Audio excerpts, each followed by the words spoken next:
Pleasant evening, everyone. My name is Oral Lawson, and I'm privileged to conduct today's devotion for our Teaching Boys webinar. I am the St. Anne Committee Chairman, Membership Committee Chairman, and it's a great privilege to conduct this aspect of today's meeting. As I reflected on a passage for our devotion, the book of Exodus, and particularly the journey of Moses, stood out in my mind. When he was called for the mission to go to Pharaoh to ask of him to let God's people go, his first utterances were all excuses. He was looking within himself, and all he saw were the limitations and not the opportunities for growth. That, I tell you, is the mindset of the boy, seeing mainly limitations rather than the opportunities for growth. And so quickly, God had to open his eyes and to let him know, as much as you consider yourself to be slow of speech and not ready for this assignment, I will give you an able assistant in the person of your brother, Aaron. And so they took on that mission, which in turn turned out to be quite successful. But before Moses got to that point, he had to go through training in the palace of Pharaoh. He also became, for a short stint, a fugitive running for his life, and spent 40 years in the wilderness, where he got married, started a family in a strange land. But all of it was for a purpose. The purpose behind it was to make him a man to deliver his people. He had to go through it all. And today, as colleagues, we have converged in this space to talk about teaching boys. It is the best starting point for us with devotion, because we can do nothing on our own.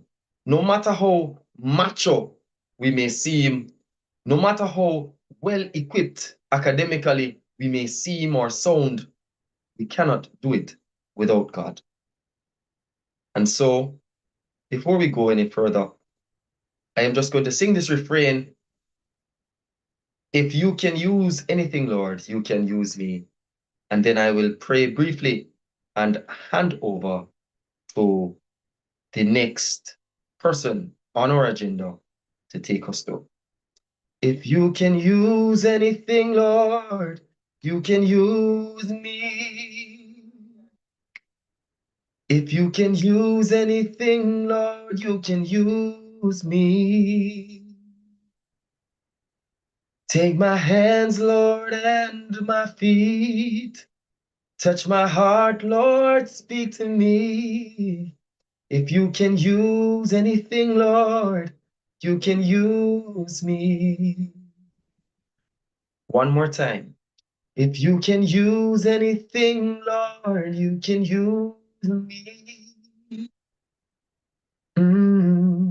If you can use anything, Lord, you can use me. Take my hands, Lord, and my feet. Touch my heart, Lord, speak to me. If you can use anything, Lord, you can use me. Let us pray. Heavenly Father, we come before you right now, Lord, humble as lumps of clay. This body that you have framed and breathed your life in, Lord, we approach you right now. Lord, we thank you for bringing us throughout the course of the day, and we acknowledge how frail we are without you, how weak we are without you. And so, Lord, before we do anything else, we're asking for your strength. We're asking for your forgiveness. We're asking for your grace as we take on the other aspects of this webinar. Lord, I place before you the chairperson. I place before you the speakers. I place before you every attendee, be it parent, be the attendee a parent, a teacher, a friend, a colleague, if they're tuning in from the diaspora or just from Jamaica, God Almighty, I pray that you will be with each and every one of us. Lord, I pray that even the network providers, the internet service providers, Lord, that everything will run well. We're not having the best weather conditions, but Lord, I pray that everything will run well and as seamless as possible. We turn all aspects of the service, of this seminar, of this webinar into your hands, Lord, and help us to remember, like Moses, who became that great deliverer of the Israelites. Lord, help us to remember where he was coming from in his mind, where all he was seeing was limitations and not the opportunities for growth. Help us to remember that as educators, that when we teach the boys, the girls also learn. Oh God, help us not to leave the boys behind. Lord, I pray that we will, whatever will be shared with us today, that we will not forget it, but that we will implement and that we will share it with our friends, with our colleagues, with the PTAs, so that in our different pockets and in our different spaces and spaces and spheres that we operate, we can lead this transformation of learning and teaching the boys. Lord, we place the island of Jamaica in your hands, the Ministry of Education and Youth, all parents, all students in your capable hands, even now, in Jesus' name, amen. At this time, I call to the virtual lectern Mr. Leroy Murray, Chair of the Secondary Committee, to grant opening remarks. All right, thank you very much, Mr. Oral Lawson. Thanks for a wonderful devotion. Welcome to each and everyone. I hope that everyone is in the best of health and care.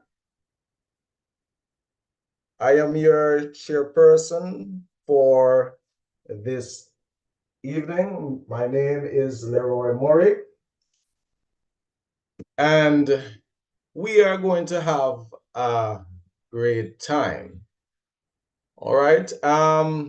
Let me first say that what we are going to be diving into the topic, understanding boys. It is a complex as well as it is fascinating. Boys bring a unique spark to the classroom, often pushing boundaries, challenging norms, and indeed keeping us on our toes. But beneath that energy lies a world of potential waiting to be unlocked.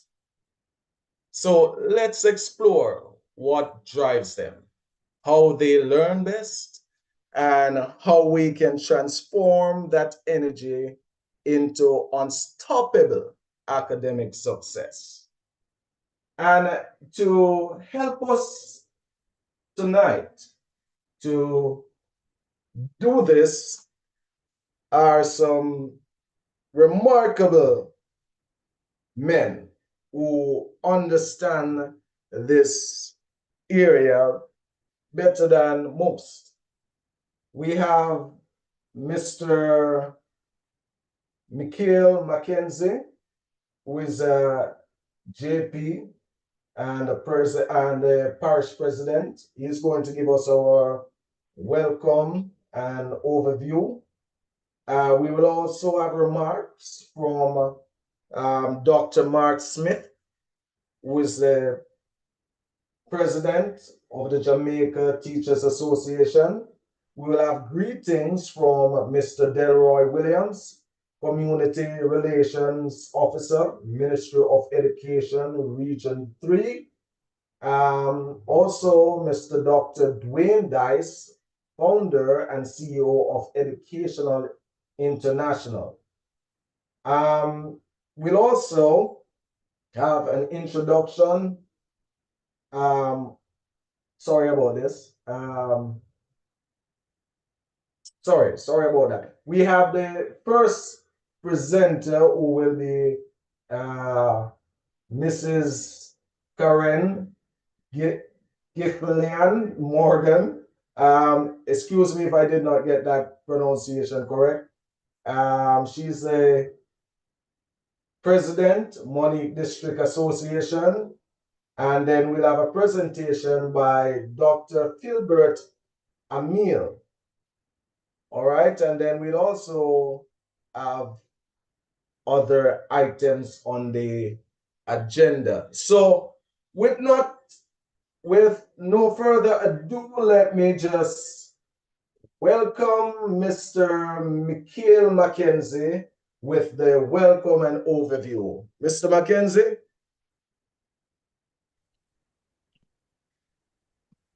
Yes, Mr. Chairman, Mr. Murray, good evening, and good evening to all on the platform. Special good evening to our presenters, Dr. Wayne, Dr. Richard Cross, and Dr. Amil. Special welcome also to Dr. Mark Smith, President of the Jamaica Teachers Association, and also Mr. Delroy Williams from the Ministry of Education, who will be bringing greetings this evening on the behalf of the Regional Director. Please pardon my camera off, my electricity went. I was telling Dr. Dennis that I'm not at home, because if I was at home, I would have the privilege of solar, but I actually stopped in somewhere in St. Anne, so that I know I could be early and on time for this webinar. But a special welcome to all of you, and it's a real honor to see the number of persons that have come out this evening to share this space with us. It shows that many of us are in tune and are interested in this topic as it surrounds teaching boys. So it is my honor to welcome you to this seminar. And as we are here this evening, our focus is not merely to discuss this topic. It's not merely for academic discussion, but a vital issue that is impacting the future of our young men, our communities, and ultimately our nation. I must commend the parish executive for rallying behind this initiative and for giving their full support to ensure that this webinar would be a success. The truth is that across Jamaica, educators and policymakers have observed a growing disparity in academic performance between our boys and girls. This gap is not just a matter of grades, but it reflects a broader challenge that our young boys face in adapting to the demands of formal education. According to the Orlando Patterson Report on Education in Jamaica, boys are particularly vulnerable to underperformance, making up a significant portion of those who fail to meet academic standards. So throughout this webinar, we aim to identify these underlying issues and equip ourselves with strategies that can help us to bridge this gap in performance. Recent primary exit profile PEP results highlighted the urgency of this issue. In 2023, the PEP results, it showed that girls continued to outperform boys across core subjects. Now, for example, in language arts, 72% of girls achieved a proficient or highly proficient score compared to only 58% of boys. Similarly, in social studies, 68% of girls scored at the proficient or highly proficient level, while boys lagged behind at 54%. This trend of underperformance by boys is mirrored in CSEC examinations, where boys consistently fail to achieve great performance or significant or high percentage of performance when you compare it to girls. For example, they fall behind in English language by 50 to 20% compared to their female counterparts, and in mathematics by about 5 to 10%. When we look even further at the enrollment at tertiary level, the statistics are even more striking. At the University of the West Indies, females make up 70% of the student population, with only about 30% being males. This significant gender disparity is consistent across many faculties at University of the West Indies. You think about the Faculty of Education, the Faculty of Humanities, it's right across. So this gap indicates a broader issue that extends beyond secondary education and highlights how boys' disengagement from academics affect their long-term and emotional and also their professional opportunities. So as Orlando Patterson report underscores, this disparity is not an issue of ability, but of engagement and adoption. Traditional teaching methods along with societal expectations that shape the perceptions of males can often lead boys to disengage from academics and missing out on crucial development opportunities. So throughout this webinar, we will explore practical approaches backed by research and experiences of educators. And we have two learned gentlemen who will be presenting to us this evening. So they will help us to foster a mindset and how we can create learning environments that resonates with our young men. So by addressing the unique needs of our young men and creating a sense of belonging and redefining success in ways that boys can relate to, how we can make education sexy to our males. So we welcome you all to this webinar, and I hope that at the end of it, you will feel enlightened, you will feel empowered, and you will feel motivated to make the learning experience more worthwhile and more engaging for our males. Thank you.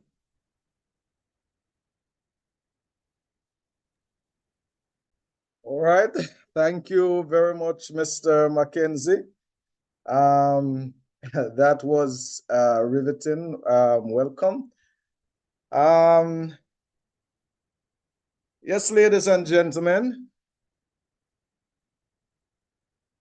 as we proceed, we are going to call to the fore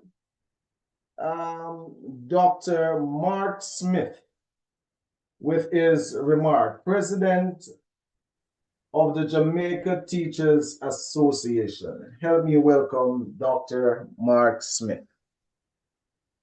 Thank you so much, Mr. Chair. Greetings to you all. It is indeed a pleasure and honor to be here sharing with you in what I think is a very important webinar. It's a session that highlights one of those issues that I'm very passionate about, that I think as a country we need to coalesce around resolving and helping to create greater clarity on how it is that we move forward in addressing this important group of individuals. Permit me to also acknowledge the president of the parish, Mr. Michael Mackenzie, also two presenters, Dr. Amil and Dr. Cross, as well as Dr. Dice, Dwayne Dice. I know he's somewhere on the platform.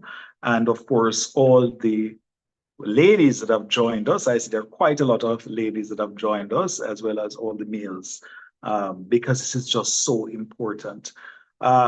As many of you know, I am the principal of Monroe College, and the business of boys' education is something I'm deeply connected to on a very personal level. I am sure that if I attended school now, I'd be classified as having ADHD. Yeah, although I'll get into that as another, what I consider sometimes an overdiagnosis of ADHD. But if you think about it, we like to treat males as a monolith. And we need to understand that we're not, we're a very diverse group. And you have males that are very active, and you have those that are more reclusive and conservative. And so we have to be open to understand the nuance that exists even within the population of males. We often get tagged as, there's this popular one now they call toxic masculinity. It's making its round.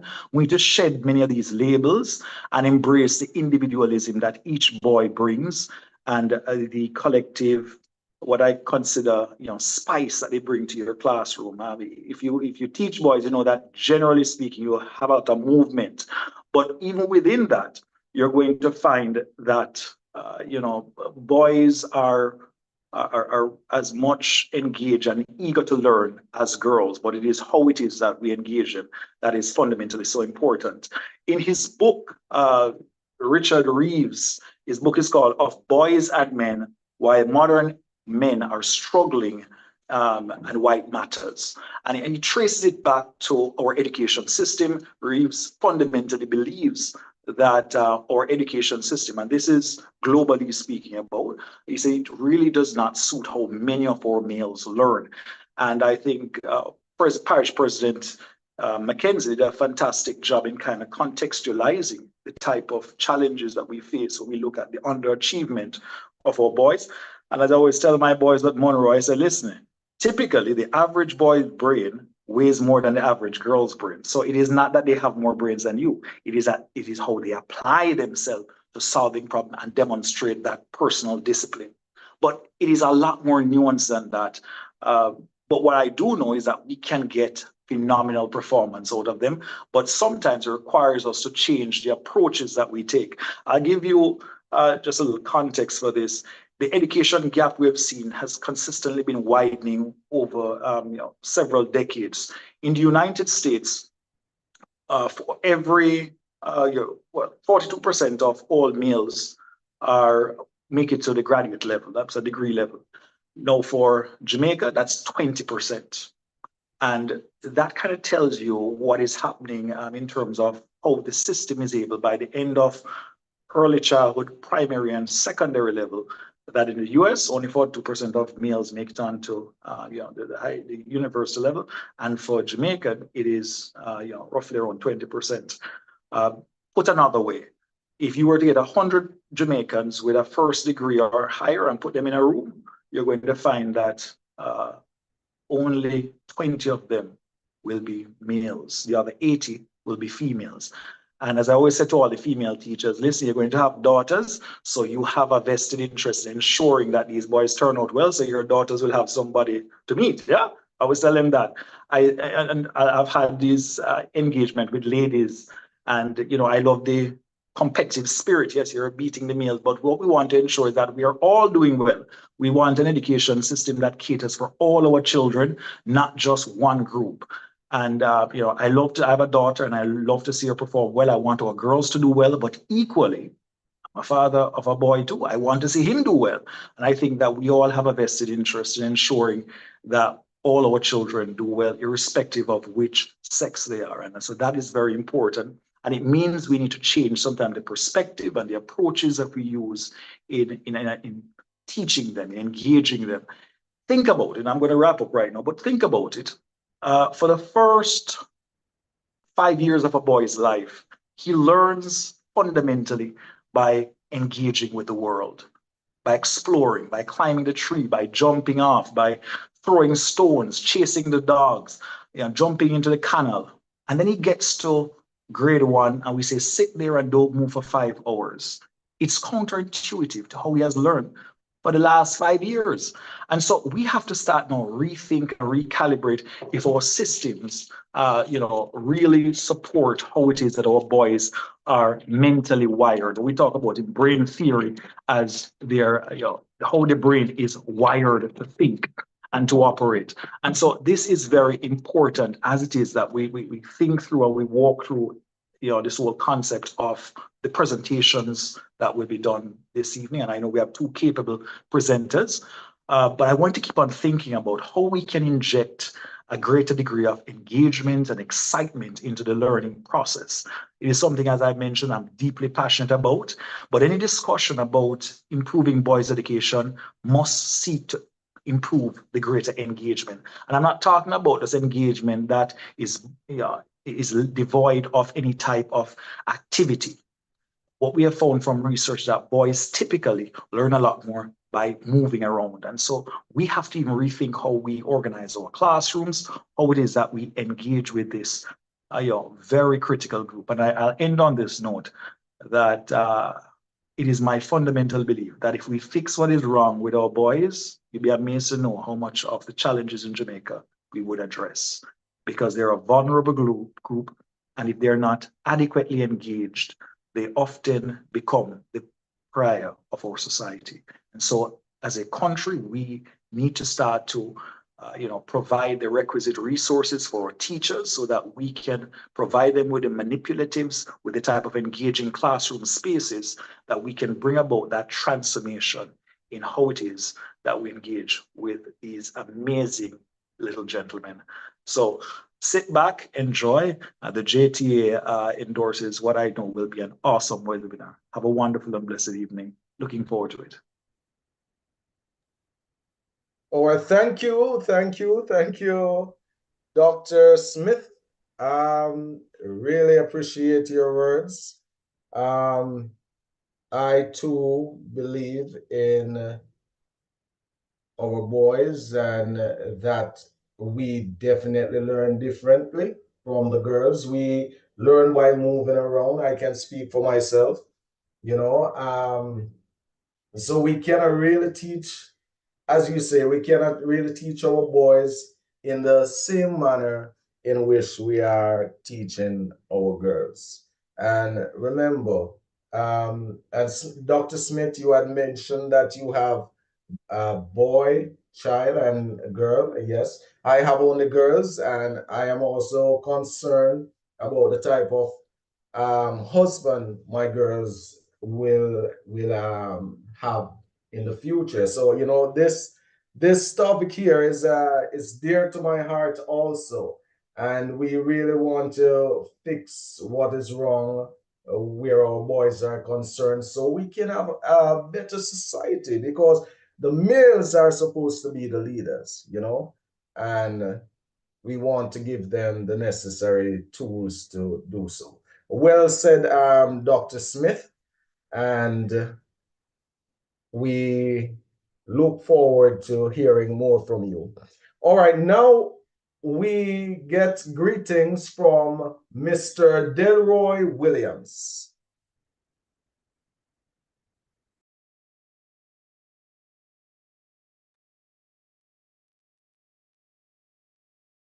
Is Mr. Williams here? I'm here. I wasn't being allowed to. All right, I'm allowed now. Good. Okay. All right. It is a privilege to offer greeting on behalf of Regional Director Ms. Carleen Segree at this impactful webinar organized by the St. Ann chapter of Jamaica Teachers Association on the whole matter of teaching boys. I extend warm greetings to each of you on behalf of the Ministry of Education and Youth, Region 3. I wish to commend our chairperson, Mr. Leroy Murray, our JTA president, Dr. Mark Smith. I also commend Regional Officer, Mr. Devon Meek, for his unwavering support and leadership, and to recognize Parish President, Mr. Mikhail McKenzie, JP, and his dedicated team for their tireless efforts in coordinating today's events. I want to also acknowledge Dr. Philbert Amiel, mental health and training consultant, and also counseling psychologist, Dr. Richard A. Cross, emotional intelligence and educational consultant, and a son of St. Anne is also their Education Solution International team member, Dr. Dwayne Dice, and his team. Want to say good afternoon. I also want to acknowledge President-elect Ms. Marlene Edwards, the District Association President, and our esteemed presenters. The theme, Understanding Boys, a Teaching Learning Dynamics, holds timely relevance in our evolving educational landscape. In many of our classrooms, boys face unique challenges that impact their engagement and learning outcomes. Today's exploration into their experiences is crucial for developing strategies that can enhance their academic and personal growth. So I'm really looking forward to what will be shared this evening. Your commitment to understanding the distinct dynamics involving in teaching boys demonstrates a proactive approach to fostering inclusivity, empathy, and empowerment in our schools. I am confident that today's discussion will inspire renewed dedication to shaping learning environments that meet the diverse needs of all our students. Thank you for your dedication to the profession and for continually investing in the future of our youth. May this webinar be an enriching experience for everyone. Best wishes for a successful session. Have a great and successful evening. Thank you. Thank you very much, Mr. Williams, for your greetings. We really and truly appreciate it. Well said. Now, let's call to the fourth Dr. Dwayne Dice. Dr. Dwayne Dice, founder and CEO of Educational International. Thank you very much, Mr. Murray. And thank you, Mr. Mackenzie, for the invite. I want to say also, I'm acknowledging the presence of the president of the Jamaica Teacher Association, JTA, Dr. Mark Smith, who is my dear friend. Also, I want to acknowledge Mr. Lawson and Mr. Williams from the Ministry of Education, and then greet everybody else, including our presenters. Well, I hope everybody is doing well. I'm very privileged to be a part of this webinar. I think it's very, it's worthy of the attention that it's getting because of the situations that we find ourselves in with our boys. It's important that we get a focus on the situation. It's kind of like putting the lid on the pot that is boiling out of control and we're trying to hold it down. It's very important. And it should have been earlier that we're focusing on this. And I'm hoping that this is not the only time we have a chance this school year to focus on our boys. I'm from the background where somebody invested in me as a young boy, and the motivation was very strong in order to accomplish a few things in my life. And so it's important that we place that focus on our young boys. And the way that we instill the values that we need is to allow boys to emulate our own examples. It's a pity that we'll have our education systems that are structured in a way that it propels the learning of girls more than boys. And so we have to, as teachers, look at the way that we structure our lessons and our classroom in order to invite boys into the learning environment. And I say invite them because they don't really feel welcome. If you look around, it's mostly geared towards girls learning. And I'm hoping that we can have some time outside of this webinar, another one like this, to look at the relationship between girls and boys too. So we're going to start something today, but to extend it, where we look at even how the brain works between the two genders. And so this is a good opportunity. I want to say also that Education Solutions International, it's here to support any educational opportunity across the Caribbean. So it's not just Jamaica, to work with partners and collaborators across the Caribbean. And I want to big up JTA, because JTA is one of our biggest collaborators and partners in the fight against illiteracy and ignorance. And so we're trying desperately to provide a sense of well-being and a sense of awareness of self to our education, our Caribbean students, to become aware of who they are and their importance in this world. When we think of Jamaica across this landscape of global landscape, we're looking at a very, very strong and dynamic country. And Jamaicans ought to own that piece to their existence, that we're very powerful in all the way across the globe. When you mention Jamaica to anybody, they really ask you a few other questions. So as a male coming out of Jamaica, and this is focusing on males, we ought to own our Jamaicanness as our identity, and then step in the footprints of those Jamaicans.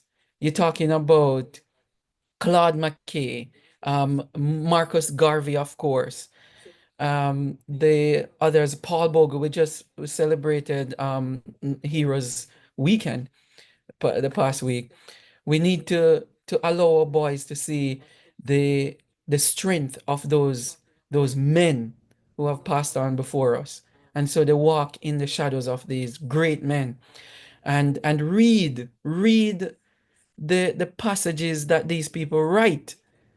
What Marcus Garvey tried to get us to step away from the ignorance and to walk in the presence of intelligence is very important. So we're there to support the initiatives of any Jamaican school, any Jamaican education system, and also across the Caribbean. A few things that we have going on in our network is the Caribbean Teachers Conference that we're hosting in New York City here in November of this year. And if you go on our website, edusolutionsintl.org, you will have information on that. The Caribbean Teachers Conference from November 13 to 16, it's happening in Brooklyn.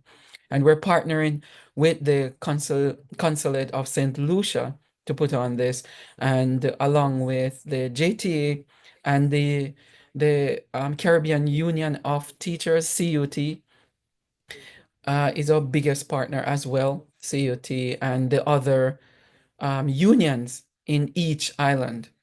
We're also having the second Caribbean School Leaders Conference coming up in March of next year. And you can go on our website and see that as well. If you're a school leader and you want to sign up for that, you can. There is also a lot of initiatives that we're helping with, such as websites. And we know that it costs a whole lot to build websites and to manage them. And ESI finally got around to this initiative as well. So if you have a website, you're paying a whole lot for it, we can take over that website and help you manage it in your school at a fraction of the cost. Because we want to alleviate the amount of money that schools are paying for these resources, and so that you can put money back into your school. So talk to us about those initiatives, and we can meet you where you are with this. We have professional development sessions happening in our network that we can help with as well. So reach out to us. We're in New York, but we can travel everywhere and we can do Zoom everywhere. And we're here to support everything that you're doing. We're a household name and we are never going to leave you alone. Okay, so I want to say welcome to everybody too, and thank you for having ESI being a part of this. Big up to you, President Michael Mackenzie. You're doing a really good thing. This initiative, as Dr. Mark Smith said, it's very good that what you're doing with your team there in St. Anne. And as a person from St. Anne, I really endorse this. I'm very happy to be a part of it. So before I hand over back to our moderator for this segment, I want to say everybody here will get a certificate of attendance if you wait until close to the end of this webinar. There will be a link dropped in the chat, either if you're on YouTube or YouTube channel or on Zoom here, you'll get the link.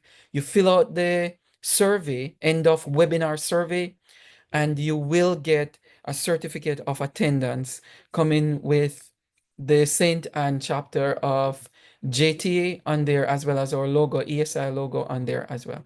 So wait until close to the end, you'll get the link. You have until the last day of this month, which is the 31st on Thursday, to fill it out, and you have your certificate of attendance right in your email address. Now be very careful. You have to fill out your email and your first and last name properly. If you don't, it will not be delivered to your email. So please fill out those properly. Your email address and your first and last name. Please use a capital letter for the first letter in your first and last name. Funny I'm mentioning this because I'm seeing a lot of it over the years when people spell their name some weird ways with the capital letter in the middle of the name. So be careful, or you're typing really fast. Write it properly, your first and last name and your email address. And fill it out so we can get some feedback to share with JTA St. Anne, and they can tailor some training for you guys. Very happy to be here. Check the chats in YouTube as well as in Zoom, and we'll drop some information in there as the different workshops happening. And please go on YouTube and subscribe to our YouTube channel, Education Solutions International TV. That's Education Solutions International TV. If you haven't subscribed yet, please subscribe. We need to reach over 1,000 subscribers, where we weren't being aggressive about it, but subscribe so we can get our numbers up. And we have a lot of training that comes on our YouTube channel, and you can become a part of those as well when they come out. So all right, thank you very much. Subscribe, and I'm very happy to be a part of this. If you need more information about us, go on our website, educationsolutionsinternational.org or edusolutionsintl.org, or just Google us, Education Solutions International, and you will find us. We are very popular on Google. Okay, thank you so much. Mr. Murray, back over to you. Thank you. Thank you very much, Dr. Dice. And thank you for all that information. So guys, remember, stick around. There will be a link that involves a survey that once you fill it out, you will get a certificate. All right. So thanks again, Dr. Dice, for that wonderful greetings. Now we call on Mrs. Morgan to introduce our first presenter. Hold on. Dr. Emil is having some connectivity issue. So we are going to take Dr. Cross. We are going to take Dr. Cross first. All right, so to help us welcome Dr. Cross is Mrs. Morgan. Mrs. Morgan.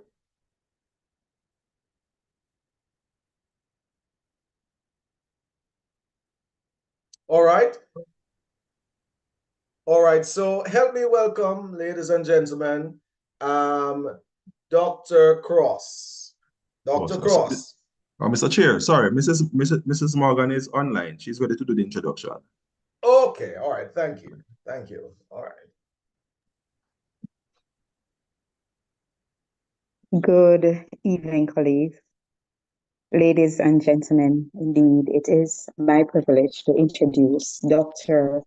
Philbert Emile, a renowned counseling psychologist, mental health consultant, and trainer.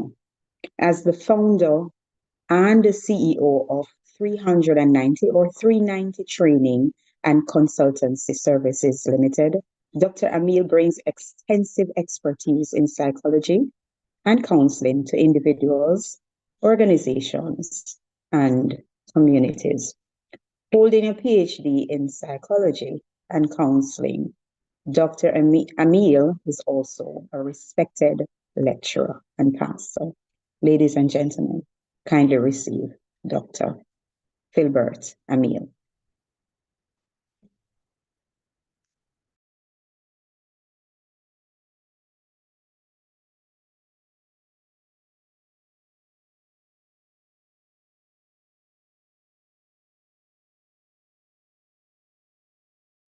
Good night, everyone. Thanks for having me. As I said, I've been having some challenges with my internet connection. And so I almost did not get a chance to get on, but thanks for having me. Let me see if I can get to the point where I can share my presentation.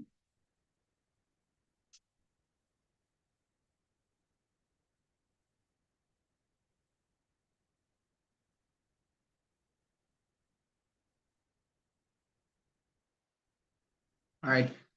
Are you seeing the presentation, everyone? Are you seeing the screen? Yes. All right. So, as was said, I am Philbert Emile. I have a PhD in psychology and counseling, and I'm the founder and CEO of 390 Training and Consultancy Services. This is my email address, and these are my phone numbers. And tonight, I want to just have a conversation with everyone on set, just to look at understanding boys from a learning perspective or a teaching learning perspective. And it's important that we gain a more infinite understanding of our boys when you look at what is happening in terms of crime and the age groups that are in that zone. You realize that one of the critical things that we need to focus on is understanding our boys. And tonight presentation, we want to look at some critical areas. We want to understand the neurological outlay of boys learning. We also want to look at the interaction between mental health issues and the teaching learning process. We want at the end to posit strategies for the advancement of boys' academic excellence. And as Einstein said, if you can explain it simply, you don't understand it well enough. So we try tonight to see how best we can explain it in a simple way so that we can benefit all. All right, so it has been said when I look at Howard Gardner, his learning styles, and I was doing some research and came up on this, you know, a couple of myths. For learning myths, every professor needs to know. And one said, everyone has a different learning style. That's a myth, right? So that was sort of surprising for me when I look at Howard Gardner, different learning style in an extensive way. And Dr. Espinosa, declare that that's a myth. And I look extensively at this research and realize that a lot of what they are saying is right on point. So there are some myths as it relates to a lot of things that we hold near and dear to our heart. You know, online learning and face-to-face learning. What is better? Which one is better? We find that the blend between both of them is better. So there are some myths there that we need to understand. So let us jump right into the presentation. And we want to look at boys from how they are wired. We want to look at them from the brain perspective. Why is it that girls will do better than boys in some critical areas? What are the differences? If you notice that the brain, everybody have the same brain, however, there are differences in the function. And when we look at some studies, we realize that boys learn differently from girls. We look extensively at Michael Gorean, and he focuses his attention on how boys learn as against how girls will learn. And when you look at the information, it is important to understand that even though we are operating from the same brain structure, there are areas within the brain that will function differently. You have areas like the cerebral cortex. And when you look at it, there are so much differences inside of the girl's brain as against those of the boy. You know, so we realize that the way our boy process information is significantly different from the girl. The way how they use our neurotransmitters relate to that learning experience is also different. And it says here, more areas of the girl brain, including the cerebral cortex, respond to memory, attention, thought, and languages are dedicated to verbal function.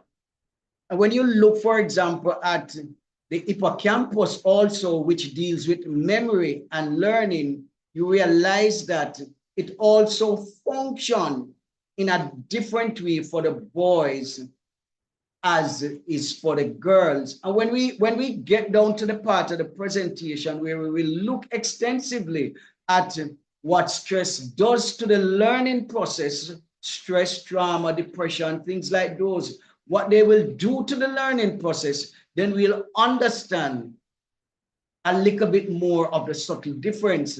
There are areas within, for example, the cerebral cortex. When you look at the insular cortex, which is an area that deals with emotion and so on, you realize that on a normal basis, it is larger in girls than in boys. But when they get depressed, the boys are larger than the girls, which says something. But as it relates to learning and the wiring of boys' brain, we realize that boys tend to learn better with movement and picture rather than just words.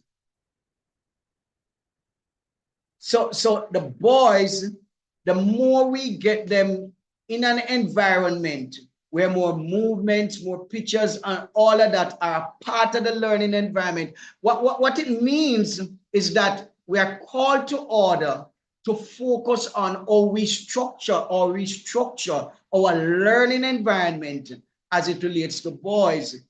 I was looking at some important piece of information which tells us that there are schools in America which extensively focus on boys groupings or boys only classroom, girls only classroom. And the information showed that the results that they got was significantly better in those segregated classrooms than when they were put together. And it is important for us to understand this. And so I'm going to focus critically along this line so that we can understand that there are dynamics for the boys, there are dynamics for the girls. There are also biochemical differences. Boys have less serotonin and oxytocin. These are hormones that play an important role in promoting a sense of calm. So you'll see the girls sitting a lot quieter in the class, and the boys are predisposed to movement or to moving and fidgeting and touching and all of that. That is how the boys are wired. And if as teachers we don't understand this, then it means that the boys are always going to be left behind, because there's not that appreciation of how they are wired in the brain. And so it is important for us to understand how they even use these neurotransmitters, understand how they function in the girls as against how they function in the boys. So the girls' attention span is always going to be longer and more sustained than the boys. The boys will have shorter attention span because of how these neurotransmitters work.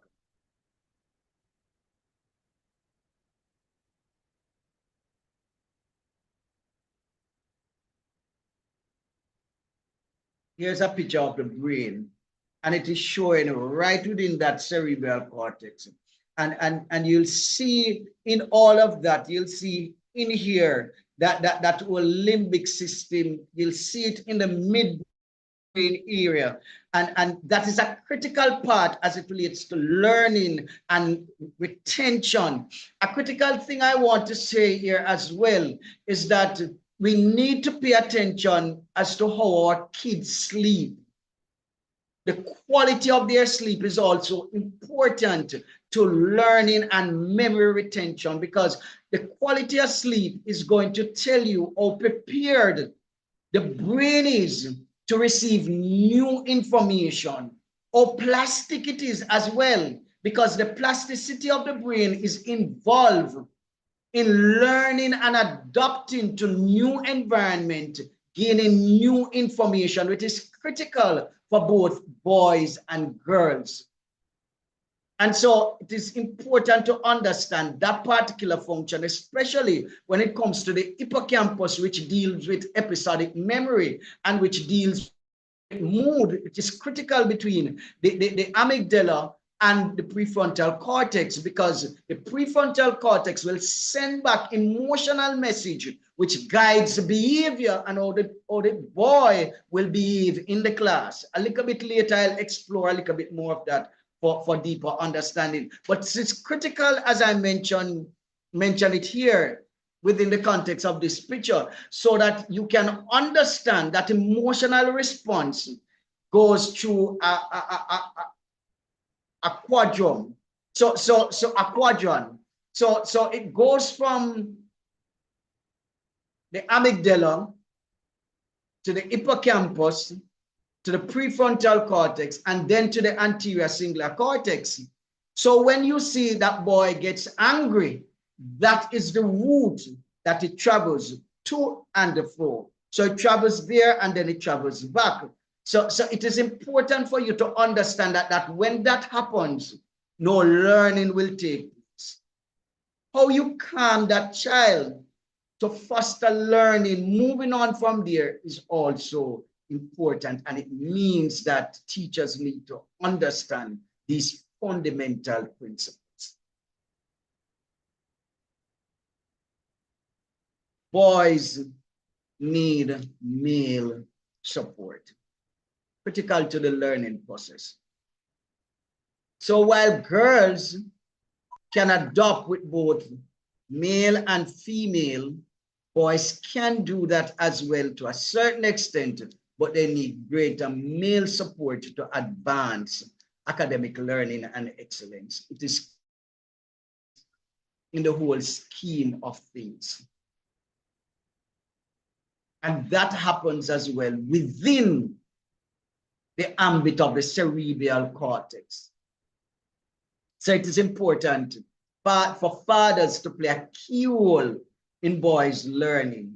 Mathematics, if you have male teachers, you will do a greater job at boys learning mathematics. So boys tend, when you look at deductive and inductive reasoning, boys tend to start their reasoning process from a general principle and then apply it to individual cases. So boys start from a broader sense, while girls start from a narrow, more specific form. When I was doing my master's, one of my professors came in the class and said to one student who was having a discussion with him, when you know something, you speak to the specifics, but when you don't know it, you speak generally. In this case, it is as a result of how boys are wired as against how girls are wired, not necessarily because boys don't know, but because of how they are wired. Boys are quicker with deductive reasoning, which gives them an advantage in fast multiple choice tests. So they are better in that regard. But girls begin with specific, concrete examples and then build general theory. Just as I said, you know, so girls start from a small point and then expand. Boys start from a bigger point and then narrow it down. Good or bad, it is not important. What matters is understanding how each group learn, male or female. There's some more information as it relates to abstract and concrete reasoning. It tells you that boys tend to be better at calculating some things that they haven't seen or touched.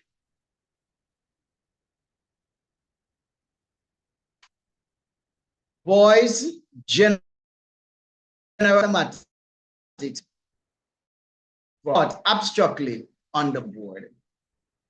So these are things that once you understand the framework, then you have a better understanding of the approaches, how you structure your lesson plan, how you structure your approach to teaching, your methodologies and all of this. Once you understand that, then you are going to do better. You're going to gain greater success. You're going to be more inviting, or you're going to stimulate curiosity to a greater extent. If a child is not curious, the child will not learn. Because a big part of learning comes from curiosity, interest. The child has no interest, he's not going to learn. And one of the slides here will tell us about boredom. When the boys become bored much quicker than girls. And they want to get up and walk around and move and fidget and do all of that. Logics and evidence. Girls are generally better listeners than boys. I figure all of us know that. Girls are better listeners than boys and are more receptive to details in a lesson or conversation. Girls pay attention to the finer details than boys. What are we saying here? One of the things that we are saying here is that we must understand that traditionally, for the girls, it is going to be different for the boys. So you might need to repeat for the boys. You might need to walk down the aisle. That space in between the decks, you might need to walk down there, stand up over the boy and say it. Every now and then you move, drag back the attention to you, all of that. We must ensure that we manage the gesticulation, the gesture, we manage it. We must ensure that we manage that. That is not too distracting, because if it becomes too overbearing and too distracting, it is not going to be healthy. But some amount of movement in terms of the teacher delivery is going to be critical to grab the boy and keep him interested. That is extremely important in the whole scheme of things. And we just spoke about boredom. Boys get bored a lot easier than girls. And they give up a lot quicker. Once you lose them, you will not catch them again.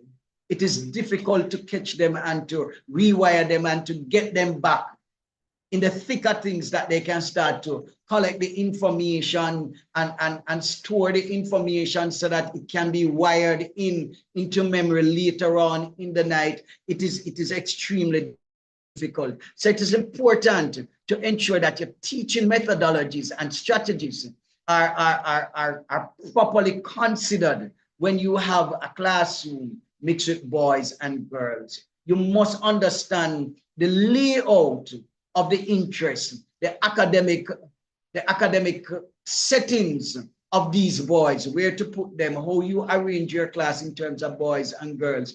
For children with ADHD, one of the things we do is body doubling. So you use another person to aid in the learning process.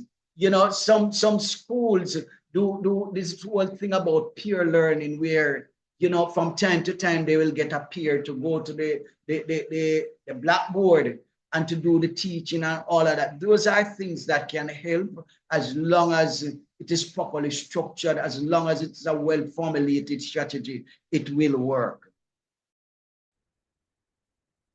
Use of space. Boys need more space to learn than girls. I remember I did some time ago an environmental scan for a special ed document I was doing, and with a group of special ed kids. And what I found was that the boys were predisposed to be more secluded in the general environment. Some amount of distraction, and some of them got distracted, but comparatively speaking to the classroom, over a period of time, we found that those that were lagging behind, we found that there's an increase in terms of retention, interest, and all of that. So boys need more space, and the more space you can give them, then it is going to be important. Their special brain requires them to spread their work out, right? So this is how boys are wired. And it is important for us, as I said, to understand this whole wiring structure. And here's a bit of information, you know, when we look at boys matter, the whole idea why Gardner matters and boys adrift. The author, Dr. Leonard Sack, you know, we realize that there's an important conversation going on out there, and it is catching on. Young boys are more likely to fidget and act impulsively. And watch the word impulsively. I just spoke about the amygdala and that function from the remote part of the brain to the front of the brain. So watch that word impulsive, because at one state, that word have a different meaning from another state. But let me tell you, there are times when all the platforms means the same thing. So watch that word. Teachers think the boy who can sit still and is wriggling in his chair and making noise is being defiant. Not necessarily true. Not necessarily true. It could be as a result as to how boys are wired. It could be as a result. That could be just a normal boy wiring symptom.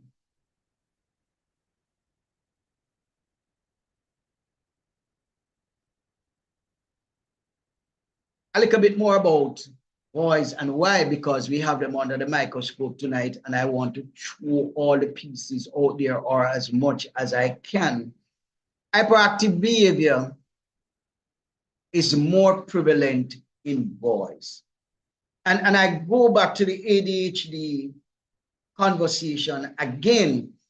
You notice that a lot of girls, if they are not properly diagnosed, if they are not properly observed, because part of the diagnosis criteria for ADHD is an observational component.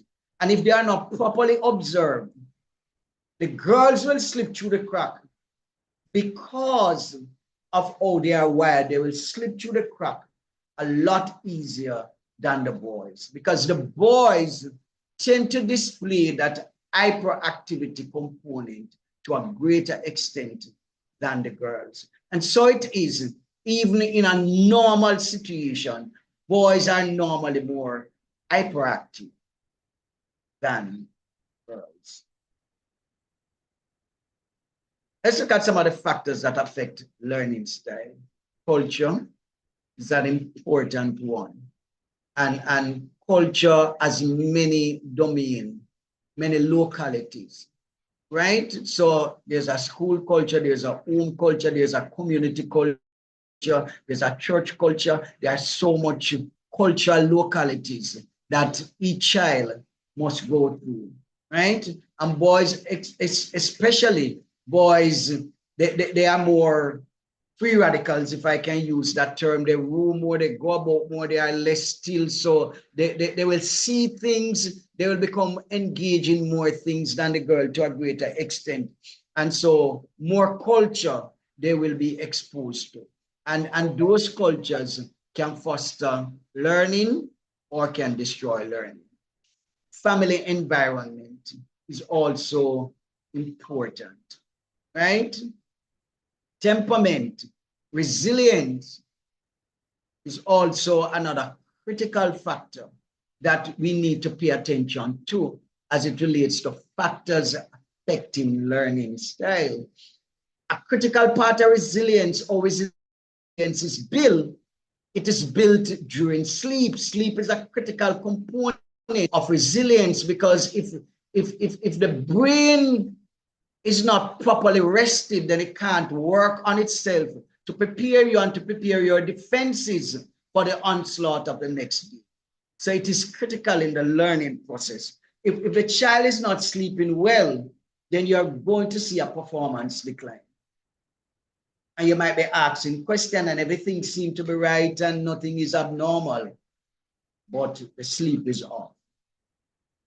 Genetics, it is said, is also a factor. Motivation, and the whole thing about that uterine environment during gestation is critical. You know, that child within the womb, within that period, a lot of stress, a lot of medical situation, culture, uterine process, all of those processes might affect the wiring of the brain. We know by study that the child is wired completely at 5 months with 538,000 neurons per second. We now know that by study, you know, look at positron emission tomography, we start to have a better understanding of the wiring of the child. So we know that within that wiring, stress can affect the holistic development of different areas of the brain. The brain is developed from back to front and from inside out. So we know from the wiring that process, that prenatal process can affect the child, especially when you look, for example, at neurodevelopmental disorders like autism, ADHD, and such the like. You know, we know that you might have certain prenatal defect caused by stress and alcohol use, substance use in general might affect them. When they affect them, it affects their learning curve. Now, let us jump quickly into the whole neurological inhibiting factors that impact the learning curve. So I just mentioned the neurodevelopmental disorder, that is the NDD, you know, and how learning is affected by all of that, how it becomes restricted, and they don't learn at the same pace to a great extent as other kids would. And sometimes it becomes stressing, it becomes difficult because of the wiring of the brain or the lack thereof, the defect caused by these mental health issues, these disorders. You know, stress is also something. If a child is stressed, they will not learn. A girl will manage stress better and learn than a boy. A boy stress is not going to learn properly.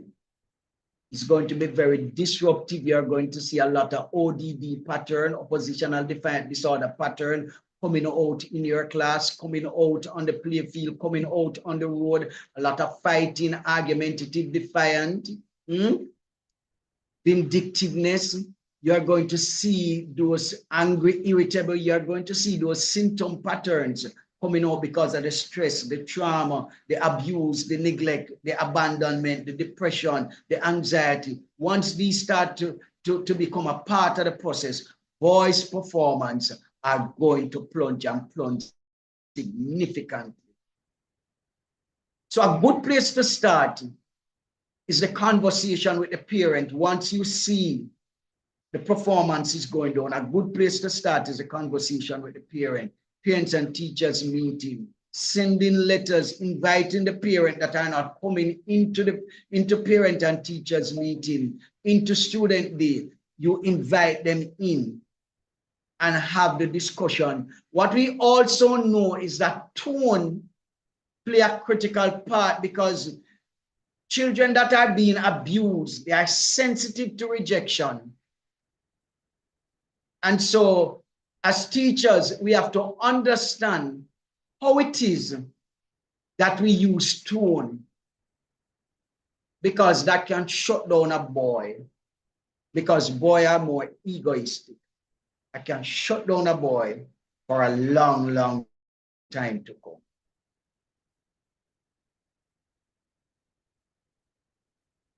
And so can we take a little peek into the brain, right? So we talk about the hippocampus, and this is the boy's brain under stress. This is what you are looking at when this is a trauma brain. And once this trauma brain becomes active, everything in the learning process goes haywire.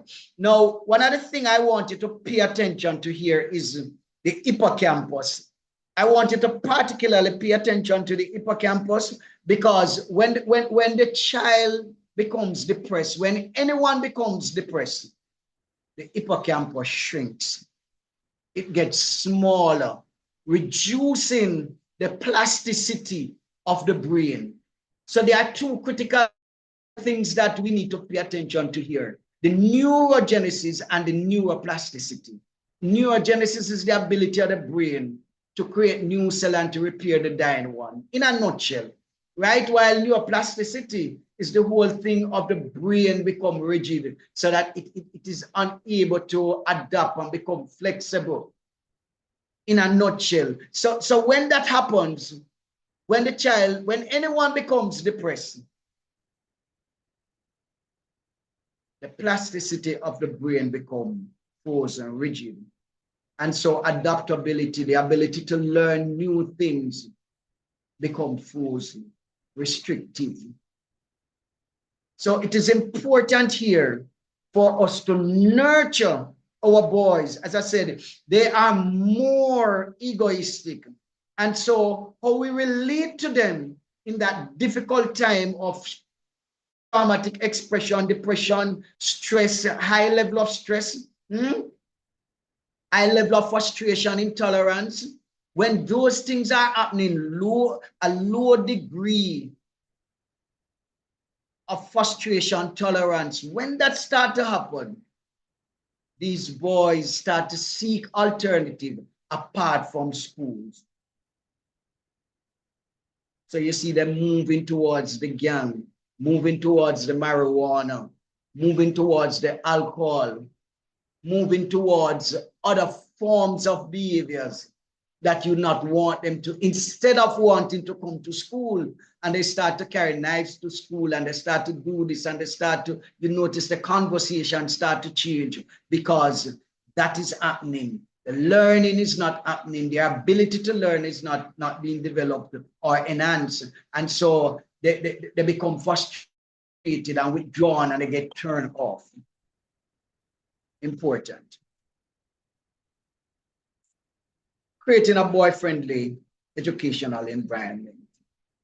Spatial visual tools, picture, graphics, real life connection. Boys learn better with real life examples.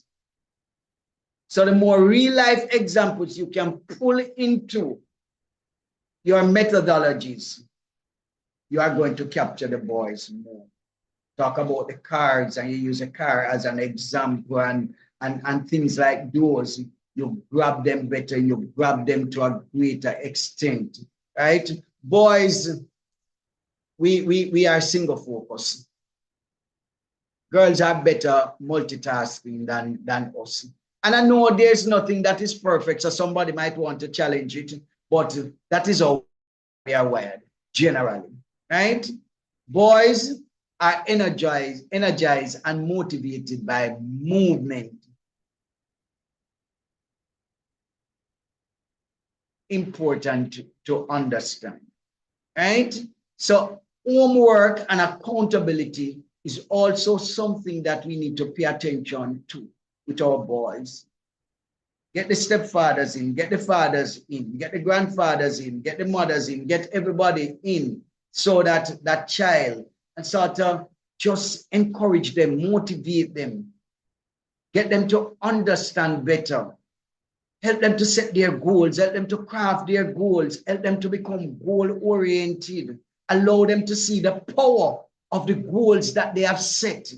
Use examples from society so that they can see persons, because boys relate to that sort of example structure better. They can see, and that is why you see they gravitate towards the done and the this, and yeah, they gravitate towards that, because that visual example drives them.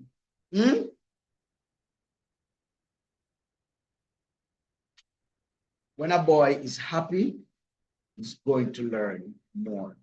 One of the things I want to say to teachers here, as a teacher myself, who I've never taught in the classroom, having a teaching degree, but I've never taught. I want to say, pay attention to the facial expression of your child.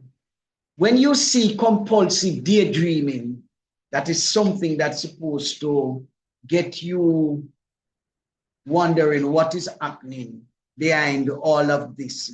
Where the default mode network is engaged, mind wandering, that you see, the default mode network in a nutshell has two critical functions coming from one place. So where mind wandering takes place is the same place innovation and creativeness takes place.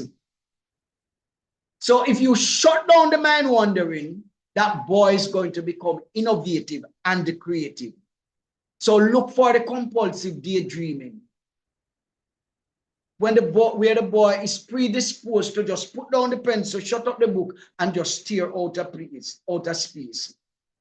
And that happens at an abnormal rate. That is compulsive daydreaming. He's predisposed to do that. It's like an addiction. It is compulsive. That's what we call compulsive daydreaming. Teaching and learning, best fit for means. Cerebral cortex. Understanding of how that function, how it is wired, is critical. Allow boys to be involved in the teaching learning process. Allow them to choose some of the topics as you go along. You strategically throw the topics out there and have them help you choose. as you move along. Get them as part of the process. Get them to buy into the process. I'm sorry, and you engage them for longer. Competition is important. You know, a thing I used to do when I worked somewhere in the past is to get the boys to have a 5 minutes read, 30 seconds, and I give them 5 verses of scripture to read and see who would complete that in less than 30 seconds. It's fun, right? Cognitive exercises are also important for boys learning. A 5 minutes game before you start your class. That sort of cognitive engagement is also important. And relational learning, where we have male teachers that boys can model.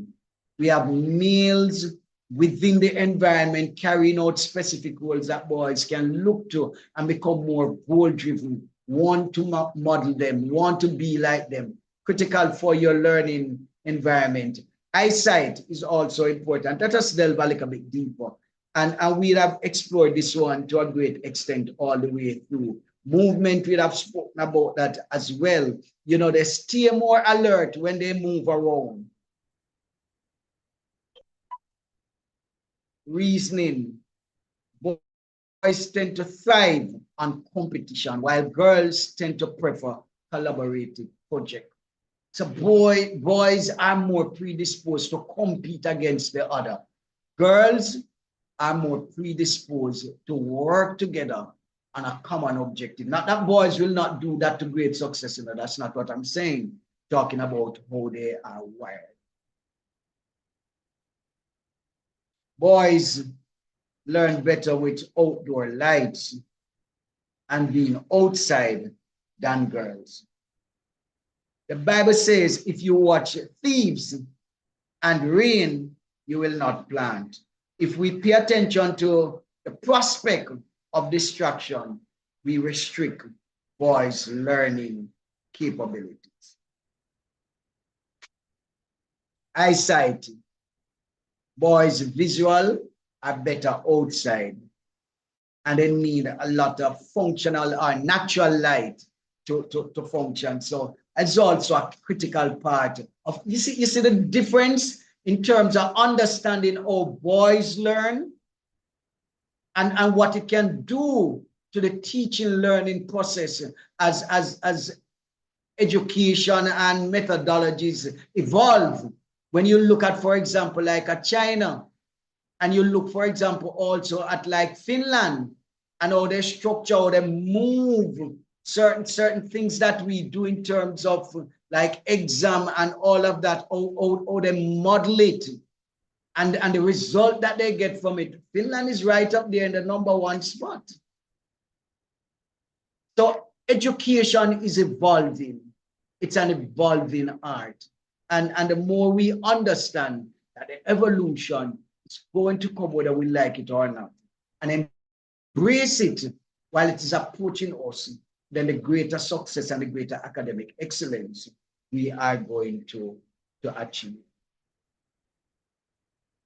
Movement stimulates the brain and helps them manage. It's like an energy transfer when the boys are moving. Low level of serotonin and higher metabolism makes boy more frigid. So you understand that they are going to frigid more. Pay attention to that. I was doing a staff development the other day.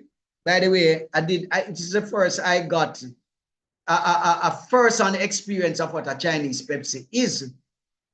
And I was doing the strategy, expect the expected. So I shake up the Pepsi, crack the cork to open it, and the Pepsi just lies still. That was the unexpected, because I expect to shake up the Pepsi, crack the cover, to spew all over the place. That did not happen. So you must expect that boys are going to do this, because that is how they are wired.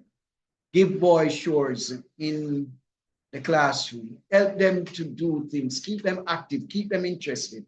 Once you do that, you will induce greater level of learning and academic excellence. Thank you. That has been my presentation. Back to the moderator.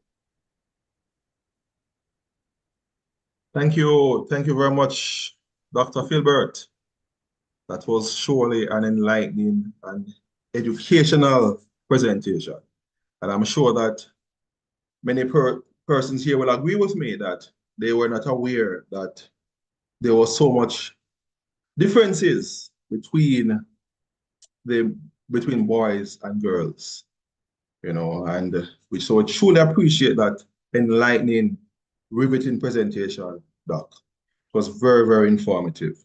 And we realize that successful education systems, successful countries that are leading the world in education are taking note of these challenges and are adopting their systems to ensure that they cater for the learning needs of our boys. All right, so I'll be taking over from Mr. Murray. He has to run. So I'll be sharing the remainder of the program. So at this time now, we'll take an item. So we're trying to get somebody to a live performance, but then we say that it's a possibility that it may not come off so well on Zoom. And so we'll be playing just a video, a song from YouTube that will kind of relax our mind as we move into our next presentation.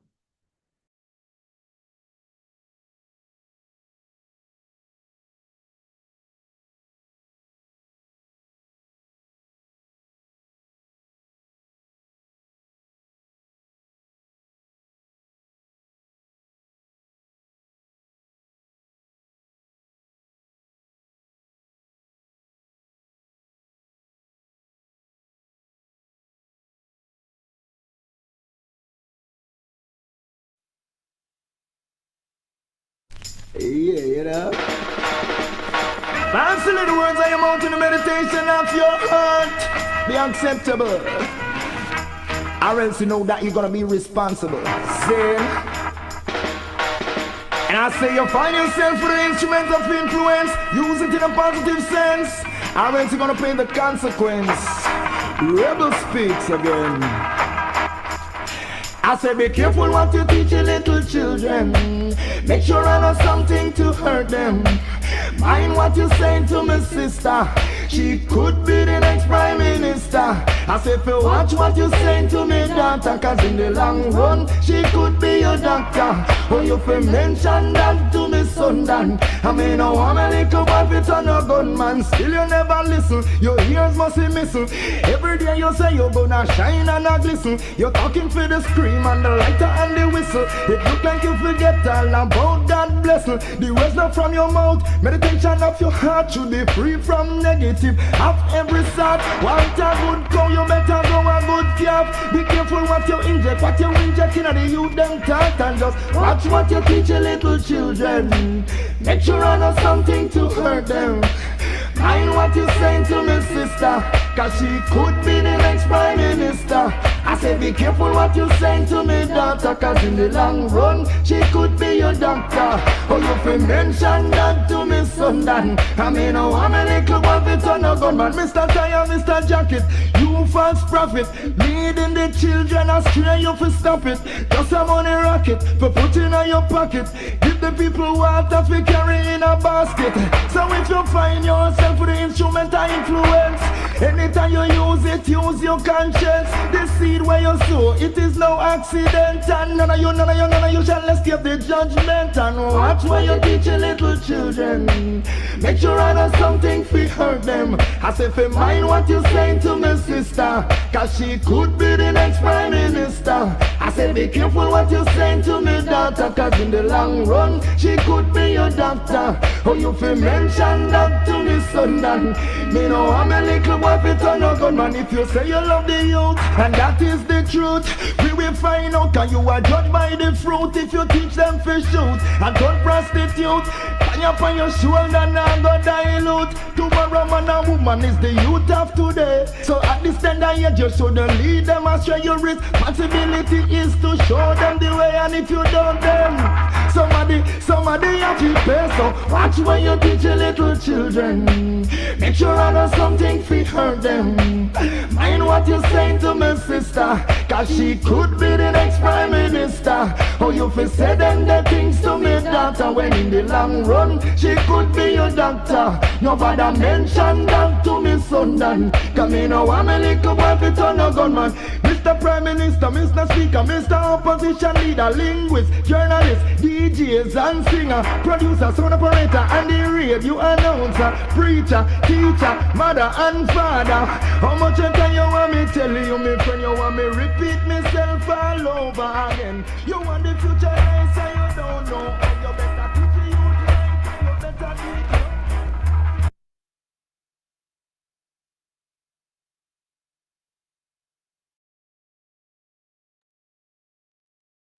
you. All right, so that was the great Tony Rebel. So be careful what you say to the children. All right, so to move over into our next presentation, we're going to first have an introduction of Dr. Cross. But before we do so, I just want to remind you, Dr. Dice had mentioned it earlier, to subscribe to the YouTube page of Educational Solutions International. I see over 160 persons watching on YouTube. So I want to encourage you to take some time and subscribe to the YouTube channel of this magnificent organization. So to introduce Dr. Cross to us, we're going to invite Mrs. Laverne Stewart Barnett. She is the chair for the Special Education Committee for the St. Anne Parish. Good evening, ladies and gentlemen. It is my pleasure this evening to introduce another esteemed presenter, Dr. Richard A. Cross. He is the visionary founder of the Black Male Impact, and he recently earned his doctorate in higher education leadership. With a career spanning over 11 years in higher education, he has held diverse roles, including first-year experience instructor, professor of sociology and criminal justice, retention specialist, and director of mentoring and tutoring. His work is rooted in changing the narrative for Black men, focusing on empowerment, inspiration, and helping the next generation realize their full potential. As an accomplished writer, Dr. Cross has published over 50 books and journals with notable titles like Going Beyond Limitations, Letters to Future Black Male Educators, The Student Oracle, and Black Men, It's Time to Rise. His writing and programs are dedicated to fostering leadership, positive identity, and self-motivation, particularly among underserved students. Dr. Cross is known for his innovative approach to education, creating culturally relevant programs that support the academic success of vulnerable students while encouraging them to build a strong sense of self. His latest research on economic mobility for Black men will be published later this year, further contributing to his mission of making a lasting impact on the lives of those he mentors. Let us now use our reaction buttons and give a great St. Anne or Garden Parish welcome to Dr. Cross. Thank you, Mrs. Barnett, for that introduction. It's a pleasure to be here. I'm also a product of St. Anne. I, grew up in Alexandria, St. Anne. So also went to school with Dr. Dice at a button at Gallimore. So it's a pleasure to be here with everyone to share what I believe can help to impact in a positive way our Black male students, our boys. And I think it was when Dr. Amelia was saying that, you know, boys are the future.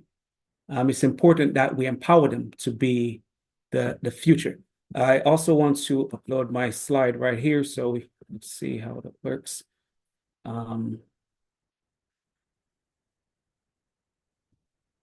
don't know if it's if you guys can see the PowerPoint.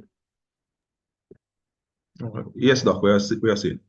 Okay, all right, thank you.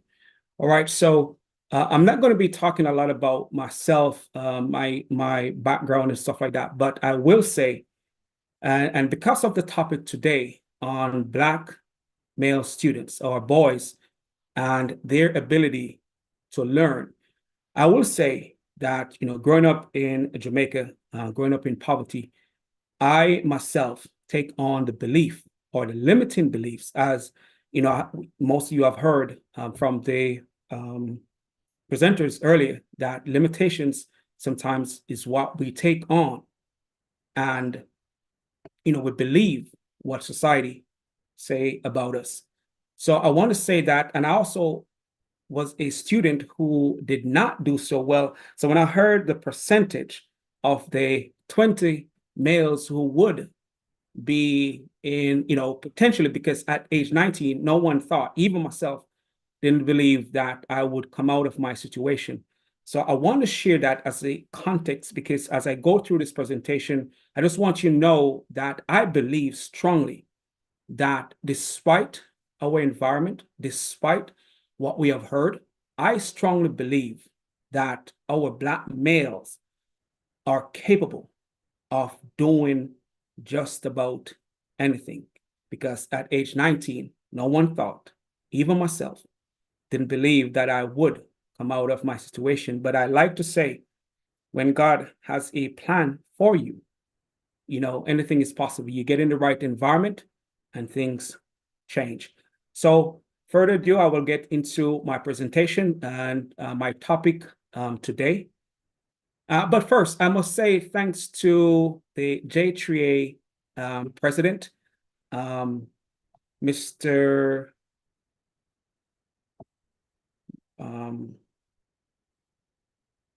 The president, Mr.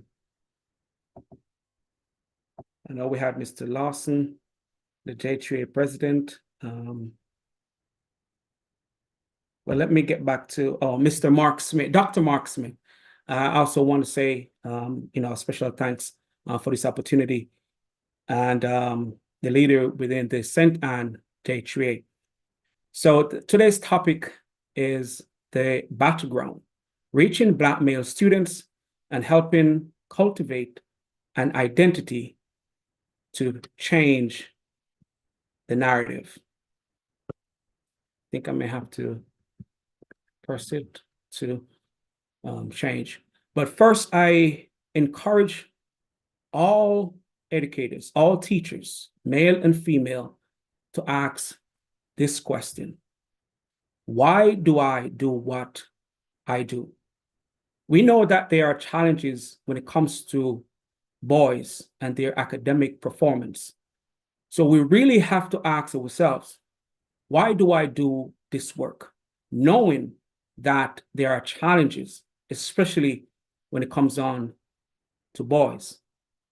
Because having a purpose to do the work will guide us in what we do. It will also guide us in how we think about the male students as, you know, they come in our presence. Because if we believe that they can achieve success, our approach will be different. So I also want teachers to affirm who they are and affirm what they plan to do. So all teachers online right now, you can, you know, repeat these affirmations. And although this will not be where we have an interaction or, you know, engagement right now, but I just want you to affirm from where you're sitting.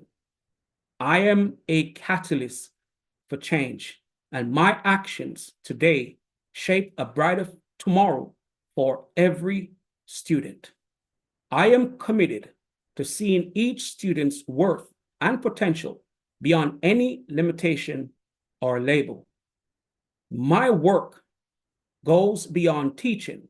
I am here to nurture, uplift, and empower. I am equipped with the wisdom, creativity, and passion to inspire every student I encounter. In every challenge, there is an opportunity for growth for both my students and myself.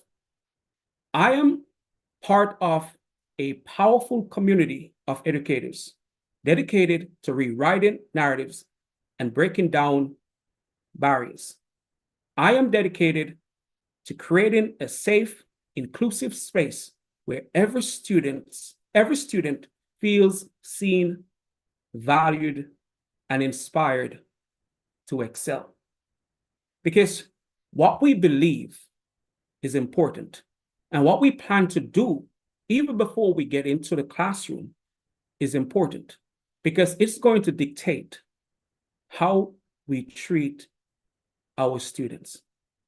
Because if I don't believe that our boys can learn, that's how I'm going to treat them. But if I believe that I'm there to help that student to become all that he's capable of, my approach will be different. So it's not just having the information or be the best teacher from a knowledge perspective. Our mindset towards our students, our perception towards our students, male students, is important. What we think about them and what we think about ourselves is important. So I want to let teachers know that you are in a position of power. Teachers build the nation. Teachers, educators guide the future. And if we don't empower our students to believe that they can, they will succumb to the false narrative, the misconceptions, and the labels that they see and hear every day. So remember, every positive influence you have on a student's life contributes to building a generation of resilient leaders. When you look past stereotypes and affirm students' value, you help them see it within themselves. Your role is essential in helping students cultivate an identity rooted in pride, purpose, and possibility. Trust in your abilities to reach students by connecting education to their lives, culture, and potential. Embrace challenges as moments to foster resilience and personal growth, both in yourself and your students. You are not alone. Your efforts are part of a larger mission to lift up and empower young men to redefine their futures. With each lesson and interaction, you contribute to an environment where students can thrive and embrace their true selves. And I put these books here as a shameless plug to just for the listeners to see some of the books that I recently published. The ones that listed are you heard in the bio are not here. Maybe the letter, Let's Rewrite the Narrative, but these are new, and I also have a journal here for teachers.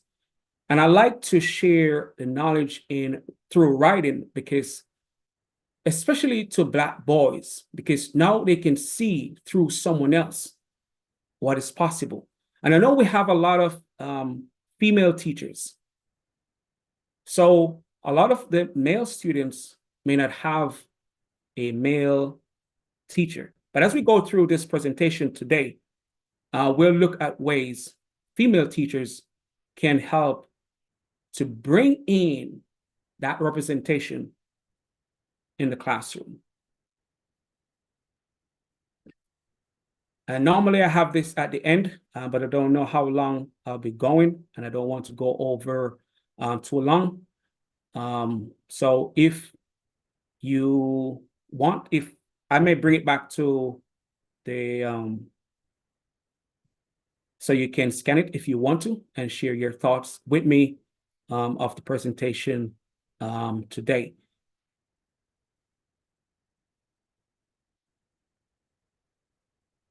So today presentation, we would be looking at 4 objectives, 4 ways to help Black male students to become the best they can be. We have heard about culture, we have heard about representation, and we also have heard when Mr. Lawson was talking about Moses and how Moses at first only see his limitation or limitations. And that's what we know at times when it comes to our Black male students, is that they first see who they cannot be, their limitations. And some go on to believe that they cannot become much because of what they believe about themselves. So the role of identity in education, identity is everything. For our Black male students, it is the cornerstone of resilience, ambition, and achievement. When young men have a strong, positive sense of who they are, they become equipped to navigate challenges with confidence. Yet, too often, these students are deprived of tools they need to cultivate that identity. Too often, they do not see themselves reflected in the lessons they learn or the history they are taught. And that's where teachers have to be very intentional. And as I said earlier, we know that there are a lot of females who are teachers. So they are not going to see themselves through the female teacher. So a female teacher can bring in a male from the community. They can bring in pictures, show them videos of Black men who are defying the odds. And one of the things, you know, for me, I know there are a lot of Black men out there who are influencers, but sometimes when you check their character or they come and speak positively, then their behaviors that they display online are not in alignment with what they share. And that can be confusing to the young men. And that's why it's important that when we choose Black men to be in the classroom who are not teachers, they don't only share what it takes to overcome challenges, but display it in their character. Because as it says, identity is everything. If we want the Black males to change how they see themselves, we have to put people in front of them who don't only say what it is that they need to do, but also display it in their character and action. And remember, when it comes to changing the perspective, the mindset, identity is important. As I said earlier, we're going to be talking about 4 objectives. And the information that I'm sharing today is not new. We all have been exposed to information. We all have access to information. But when it comes to us, especially as men, it's not just information for us, and it shouldn't be just information for us. Our role is not merely to impart knowledge. It's to help these young men find their place in the world and to affirm that they matter Today, I'll share 4 objectives that we as educators can pursue to foster this positive self-identity and cultivate a sense of belonging. Alongside, we'll explore the benefits, both immediate and lasting, of taking on this transformative work. Objective number 1, promoting positive self-identity. A Black male will become what they see. Now, if we want them to increase from the 20%, we have to show them more Black men who have overcome their own challenges and achieve the goals that would want them to achieve. And one thing we have to remember, that we are competing for their eyes with social media, with the music that are not always positive. So we have to take those things in consideration. We are competing for their eyes, their mindset. And that's why we have to be intentional when it comes to promoting positive self-identity. We have to bring it to the classroom. We have to bring it to where they are. And yes, we can say, you know, in their homes, they need to have positive role models, but sometimes that's not the case. And we can talk every day that homes, you know, homes need to do their part. I believe that wholeheartedly, but sometimes we have to understand that may not be the case. And it was shared that we have to encourage parents to, you know, come to the teachers' parent meetings so they can be informed on what to do and what they need to expose their male students to. So it's important, but promoting positive self-identity is important. If we want to change how they see themselves, we have to put it in front of their face. Not 1 time, not 2 times, not 3 times, as often as possible. When students understand and appreciate their cultural heritage, it anchors them. So if we want them to learn, if we want them to love reading, if we want them to love writing, if we want them to love being a community activist, we have to bring people who demonstrate those characteristics, not on the day, but consistently. So they have someone that they can look up to. I've been to presentations where I'm talking to Black male students and ask them to identify their role models. And you'll be shocked to see or hear some of their role models, not someone who is going to help them to do well academically or to become the best that they can be. And that's why it's important that we are intentional with bringing that positive person, that positive figure in front of them to remind them what is possible. And so objective number 2, dismantling harmful stereotypes. We must dismantle harmful stereotypes. Our Black male students often carry the weight of misconceptions that can rob them of their self-worth and aspiration. Let's be clear, stereotypes are shackles, and our role is to break those shackles. And why this resonates with me so much, even in high school, I didn't really believe that I could do well academically. I love school, I'll be there every day, but I still didn't have the belief. I too believe that females are going to outperform us academically. And being that I didn't really have a lot of role models, so what I was exposed to most of my time are what will lead me away from who I could become. And because I didn't really see there, I didn't really, and not to say the teachers didn't do a good job, because they did, but I didn't have the belief.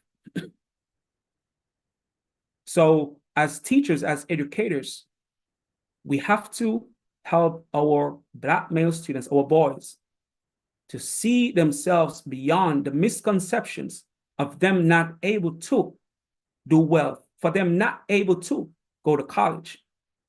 Because I didn't believe I could go to college. I wasn't performing well to go to college. I didn't pass any subjects in high school to go to college. But I like to tell people that I went to college on grace, as I shared earlier. You know, God had a plan for me. I was an athlete and I was fairly good. And the track and field helped me, and I got a scholarship 6 years after high school. I graduated high school. Well, actually, I left high school in 2000 and got a scholarship, although I went to GC Foster in Jamaica. And I'm saying this to say, when we help students to change the misconception, things start to change. Because I remember my first year in America, when I went to a presentation and a young man was talking. He said, if you don't believe in yourself, say it until you do. That was helping me to dismantle the harmful stereotype that I would be an average student. And I say that I am able, I can achieve success until I believe. And that led to me becoming the top student on my campus as a student athlete, for someone who didn't start off as someone who believed it was possible. So helping our Black males to dismantle the harmful stereotype of them not being able to will help them to develop a belief or cultivate that belief that it is possible for them to change how they see themselves. And the sad thing about misconceptions, it's not only our Black male students don't believe. A lot of educators don't believe, because we are all indoctrinated with the same belief that Black males are not capable. And that's why those affirmations at the beginning were important, because what we say to ourselves drive what we do. And if I believe that I'm there to help our Black male achieve excellence, to become all that he can be, my approach will be in alignment with what I believe. And it's easy for me to think the way that I do, because I, at one point, didn't do so well academically. So I know what is possible based on my own experience. But it's up to us to help Black male students to dismantle the harmful stereotype, help them to see themselves beyond what we all have heard about our boys and their capability. Our boys are capable. Sometimes it's up to us to help them to realize that they are capable. And I like how Dr. Emil share, you know, I write it down here as the science behind teaching our Black boys, because there are different ways, but we have to understand that it's not that they are not capable from a cognitive standpoint, but we have to understand what ways we are going to use to help them. We can plant the seed of them being able to by what we show to them. But if they don't see it, and we don't believe, they may succumb to the stereotypes, the labels. So we have to help them see themselves in a different light. Objective number 3, fostering belonging and inclusion. And this is the third objective, to foster belonging and inclusion. When a student feels they belong, they are empowered to contribute, engage, and succeed. Imagine the difference it makes when a young man knows that his voice matters, that he is seen and respected. You know, this is an area that I really, pay great attention, especially with the roles that I've played in higher education.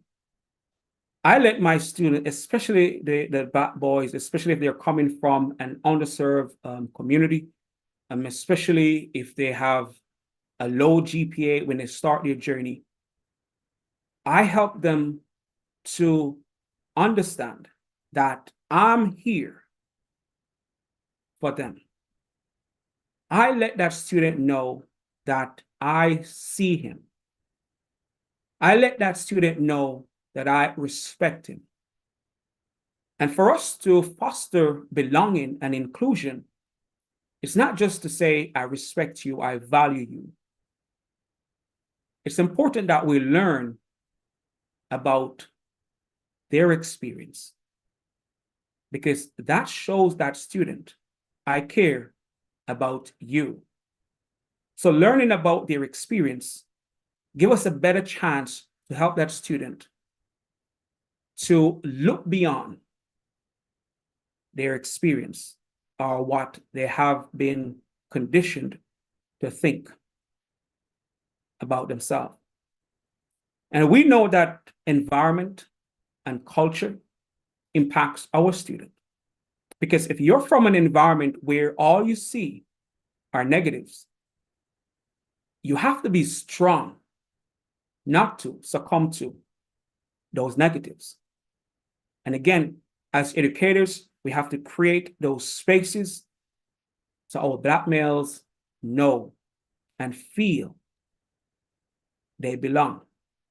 And not only in the classrooms, because in schools now, especially here, in America and schools in Jamaica, because I've seen it where they are forming groups on campus, because you can have those male-centered programs where they can talk about their challenges, where they don't feel as if they're judged, where they can express how they're feeling about different things that they're experiencing, because they are more likely to share in a space that they know they're not going to be judged. And we know from experience that as men, that's what we have been conditioned to think, that we don't talk about our weaknesses. We don't talk about that we need help.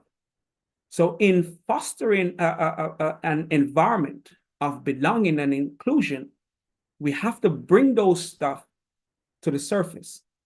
Because if we're going to get our black male students beyond what they have been thinking about who they are or what they're capable of, we also have to help them to talk about how they feel. And if they're going to talk about how they feel and their challenges, they have to know that you care. They have to know that you value them. They have to know that you respect them despite their environment, despite what they have done prior to coming into your present. But it's up to us to make sure our environment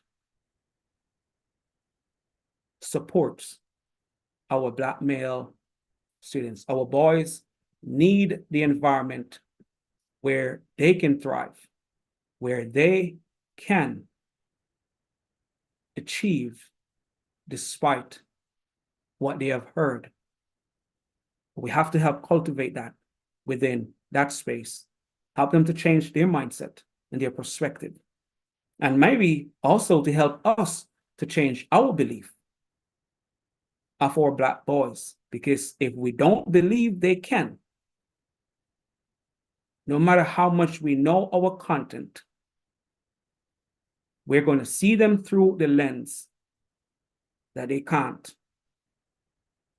So even the best teacher, having the knowledge, may miss the opportunity to educate, empower, and equip our Black male student. They need to know that we care. And objective number 4, equipping educators with culturally responsive strategies.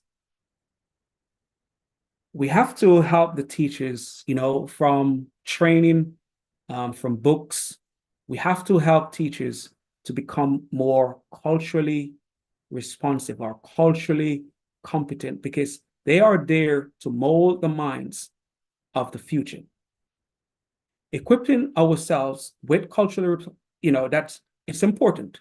We need to teach in ways that resonate with our students' lived experiences. Culturally responsive teaching means adapting our methods to affirm and reflect the identities of the young men in our classrooms. We're not always going to have male students who are well behaved or show keen interest in reading their books. So as educators, it's important that we make what will engage the students a part of the curriculum, a part of the activities that they will engage in, because what we want is to engage those students. And if we are not aware,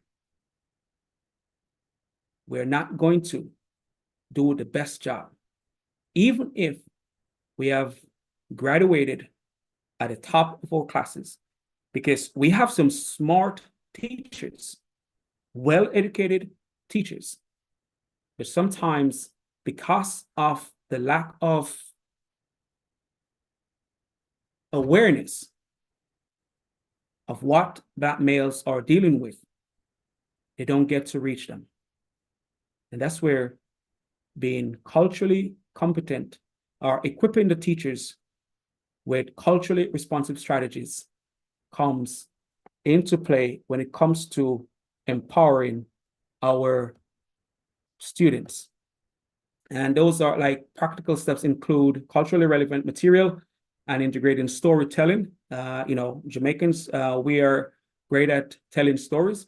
And sometimes the story that we tell our students will be our story, or our stories, the things that we have experienced. Because once they can see through you what they can be, knowing that you have experienced some of the things that they're experiencing. Because that's one thing I use when I'm talking to the students, is even though I'm here in the States, they all sometimes experience poverty. Sometimes they didn't do so well academically when they were younger. So I tell that story. So we have to use story to help our students, and our stories sometimes are the most powerful because they can see us. They use positive sense of identity, their academic performance. When students hear stories that reflect their own experience, they engage more deeply. So we have to use stories to engage our students. I think that is important. And I don't know how far I am with time, but I'm just going to go through these benefits of the objectives real quick. So once we engage with students, once we help to cultivate positive self-identity, there will be academic achievement and engagement. When students have a positive sense of identity, their academic performance improves. When they feel included, they are more likely to participate actively, challenge themselves, and push their own boundaries. We want the students to develop that autonomy, want to do it.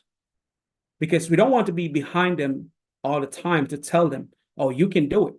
But once we build up that positive self-identity, they will start to do what they need to do so they can achieve what they need to achieve.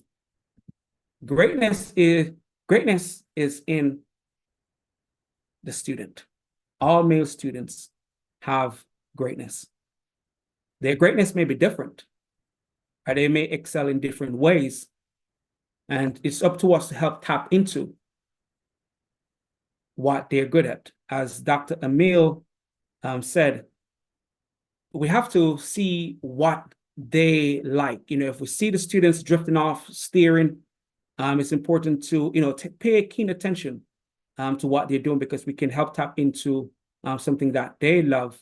Once we get them to love something, that may go into something else, because skills are transferred, our behaviors are transferred. So if they develop love, then we can tell them that just as how you dedicate yourself to this, it's the same thing, it's the same approach to doing something else.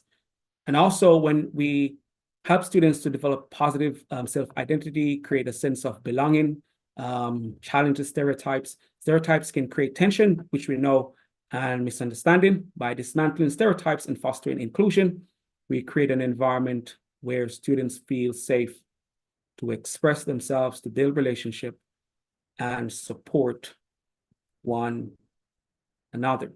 And also objective benefits. Number 3, empowerment and future leadership.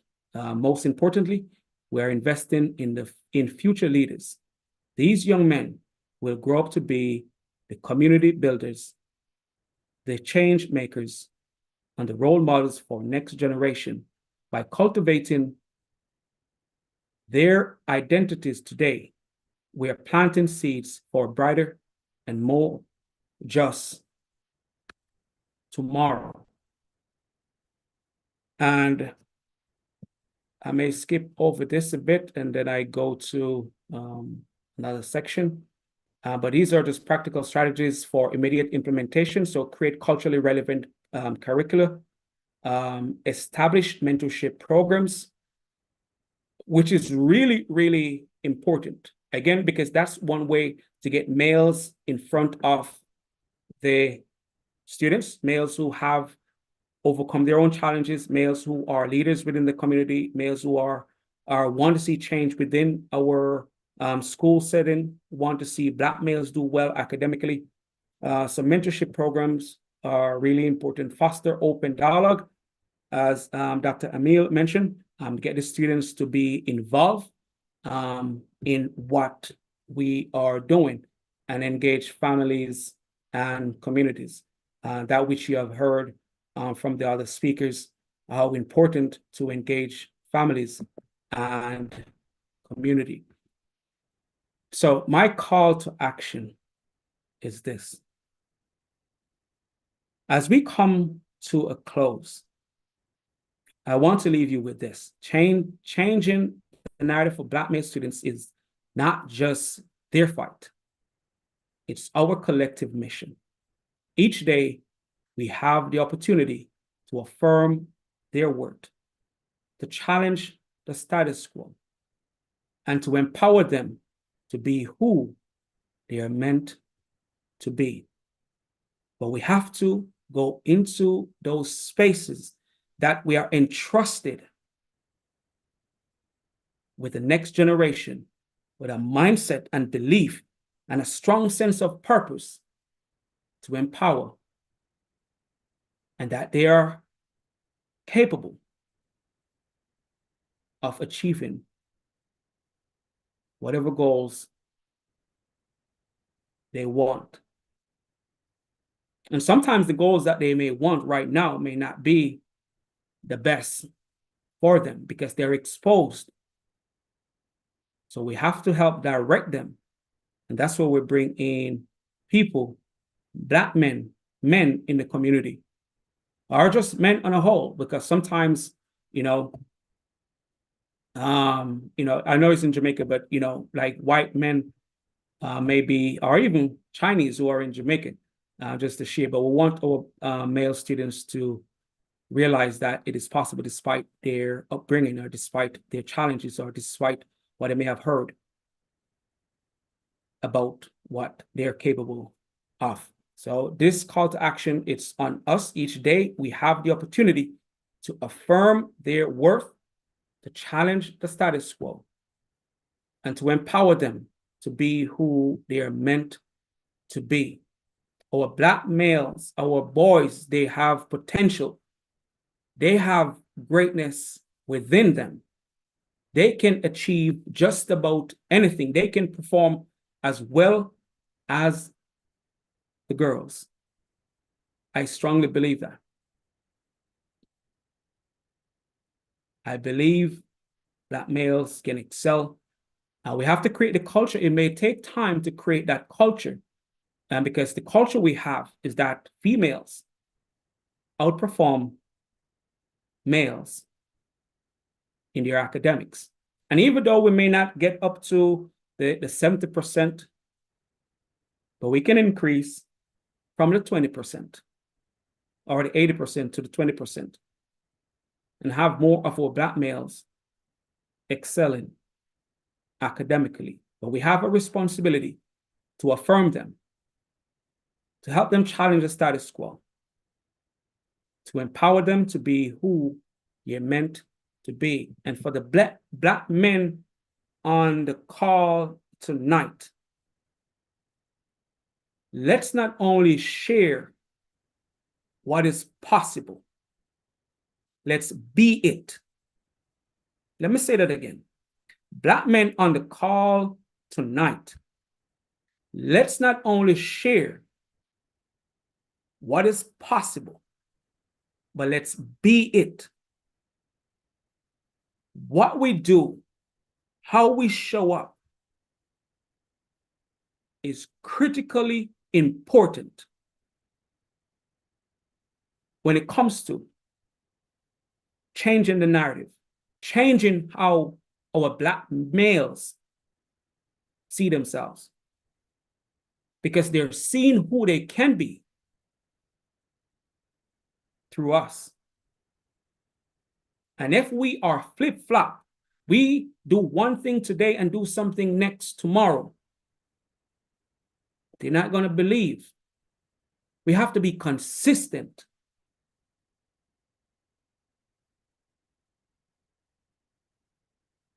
In what we do to help change the narrative. It's not an easy work, but it's an important work. When the men in the country, in our community, do well, the community, the country will do well. We have a responsibility. And ladies, yes, you too can affirm their worth, help them challenge the status quo, because we're all educators. But as men, let's not only say what is possible, let's be it.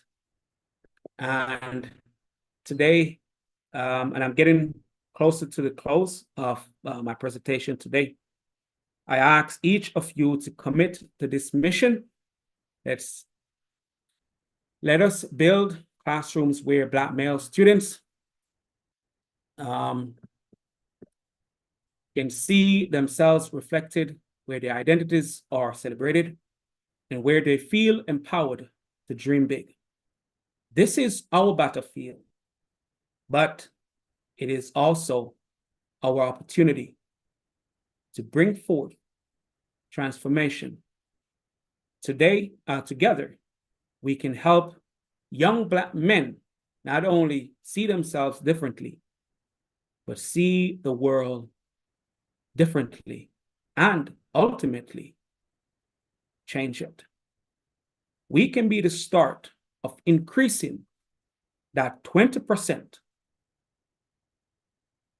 to see more Black men, Black boys doing well academically. Thank you. Let's take this mission forward with courage, conviction, and a deep commitment to change? And these are just some reflective questions. I will just read them. You're going to be seeing the presentation, so you can look back on these reflective question. In what ways am I currently fostering a positive self-identity and belonging for Black male students? And where can I improve? What stereotypes or biases might I unconsciously bring into my teaching, and how I can actively work to dismantle them? How can I collaborate with families and communities to create a more inclusive and supportive environment for Black male students? I say thank you, and let's continue this important work together. If you have any questions, you can share it in the talk, and if you want to share your thoughts on my presentation, I will also share with you the barcode that you can share your thoughts. Thank you. And thank you too, Dr. Cross, for such an illuminating presentation. We benefited fully. We liked how you showed us in detail how we can reach our Black male students. You reminded us that they have potential, or they have greatness that is laying within them. Yeah. It's just for us to unearth it and bring it out. And they can do just as well as their female counterparts. And we liked your encouragement, so let's not only share what is possible, but be it. Thank you very much. We benefited fully, thoroughly from your enlightening presentation.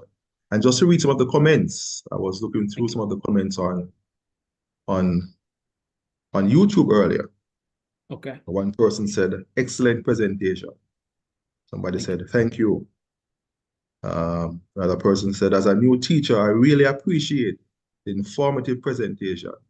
This will help me significantly to move my boys to greatness. Another person said, mind change, change in educators' behavior, be a mentor, an example. So persons are enjoying the presentation. Another person, excellent presentation, Dr. Cross. You have given much food for thought. What we do, how we show up is imperative. Be consistent and intentional. And there are several other persons who have made their comments, and some would have made them from the first presentation. Says, if you don't believe in yourself, say it until you do. And there are many other positive presentations. I'm sure that all persons were in attendance. Yeah, and before I go, I don't know when I'm going to be coming to Jamaica, hopefully before the year end. If there are Black males in sentence who are just online, who are first-time educator, I'm going to bring 5 of this book to give to 5 Black males who may have participated today. This is the book to future educators, but it's also helpful to first-time educators, because one thing with us as Black men, once we start teaching, we become isolated, and being isolated sometimes discourages us from continuing the journey to do the work that is important. So I'll find a way to make those books reach the president. Or I will talk to Dr. Dice about how to go about it. Yes, sir. Thank you very much for that consideration. We'll be having a question and answer segment, so I encourage you not to leave just as yet. But before we take the question and answer segment, we're going to invite Yassine Simpson Coburn to do a brief presentation. Welcome, Mrs. Simpson Coburn. Good night, everyone. My name is Yassine Simpson Coburn. I'm a very exceptional teacher at the Northwestern Legend Elementary School in Florida. And I'm going to introduce you to my book. My book is The Art and Craft of Teaching Boys Reading, a 21st Century Universal Design for Learning and Skill-Based Interactive Approach. It's an insightful practical guide aimed at educators, parents, and anyone invested in fostering a love of reading among boys. This book addresses the unique challenges and opportunities in engaging boys with literature and literacy in a rapidly evolving digital age. Key themes within this book involve understanding boys' reading preference, skill-based approach, integrated reading strategies, practical techniques for educators and parents, case studies, success stories, future direction. History behind writing this book is that being a special educator for over a decade in the classroom, I realized that my students, especially my boys, were falling behind significantly in reading. So out of a curious mind and my desire to explore why boys were having such a large reading gaps and falling behind girls in early literacy skills motivated me to conduct in-depth research on how boys learn. So I looked at factors that affect boys' reading, such as genetic, environmental factors, and genetic, which looked at dyslexia, the dyslexia brain, what causes, types.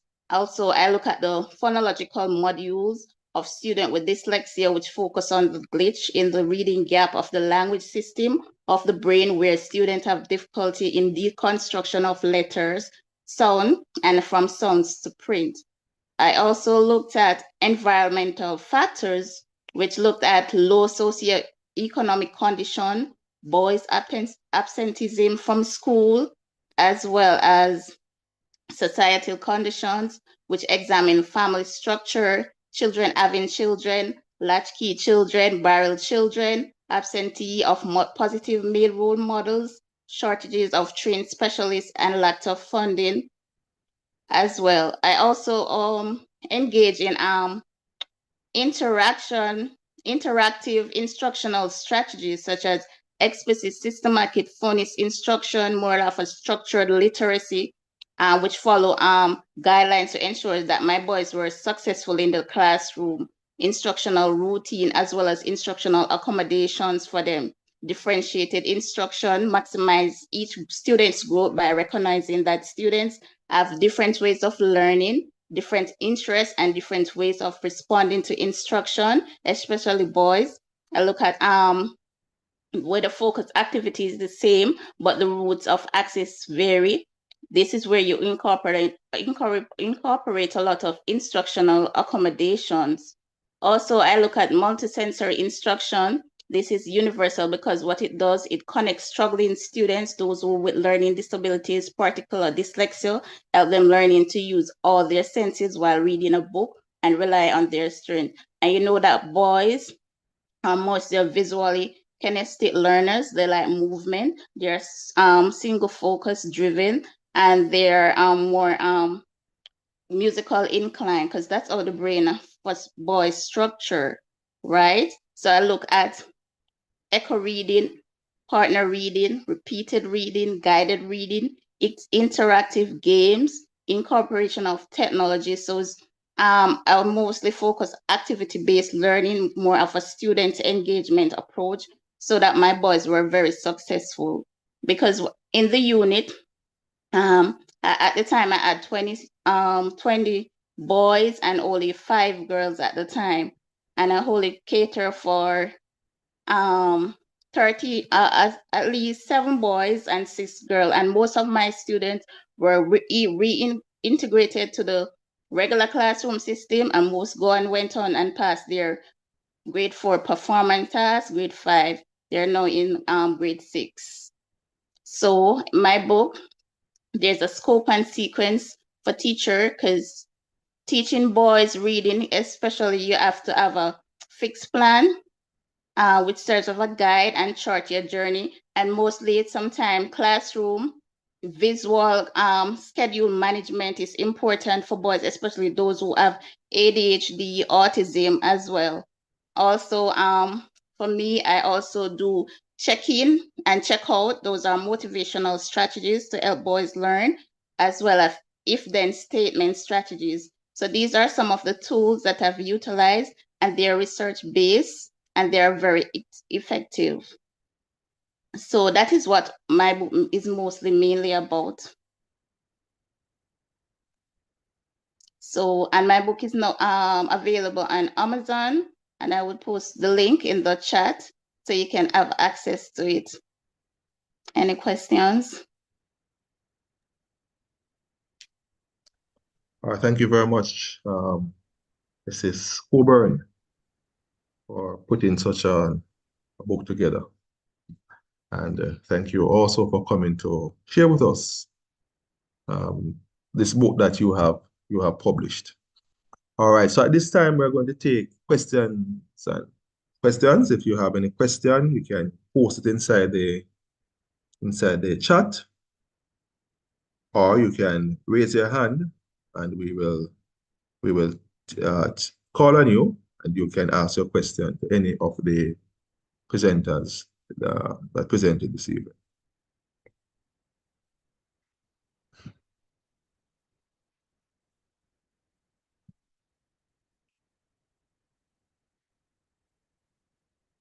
No questions?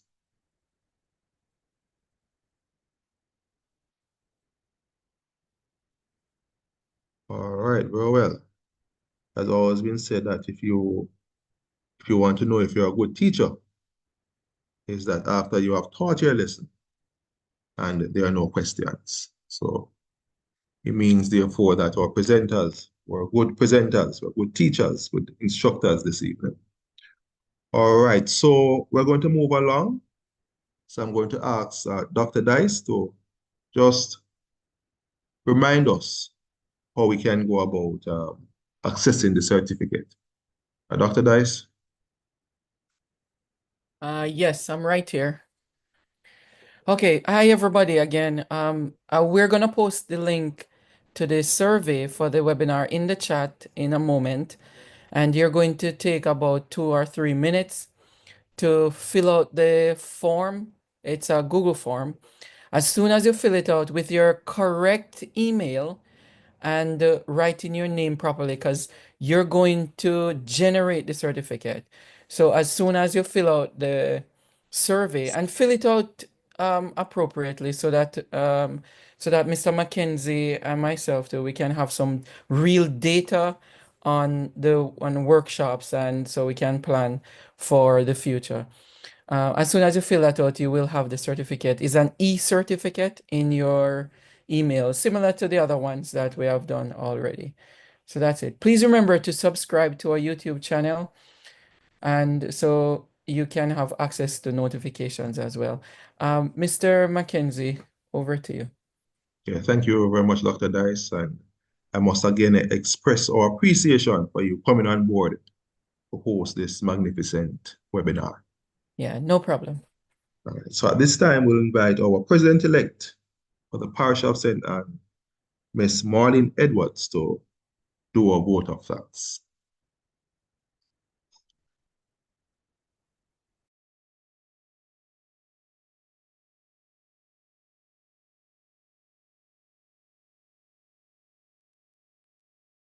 Thank you, Mr. Mackenzie.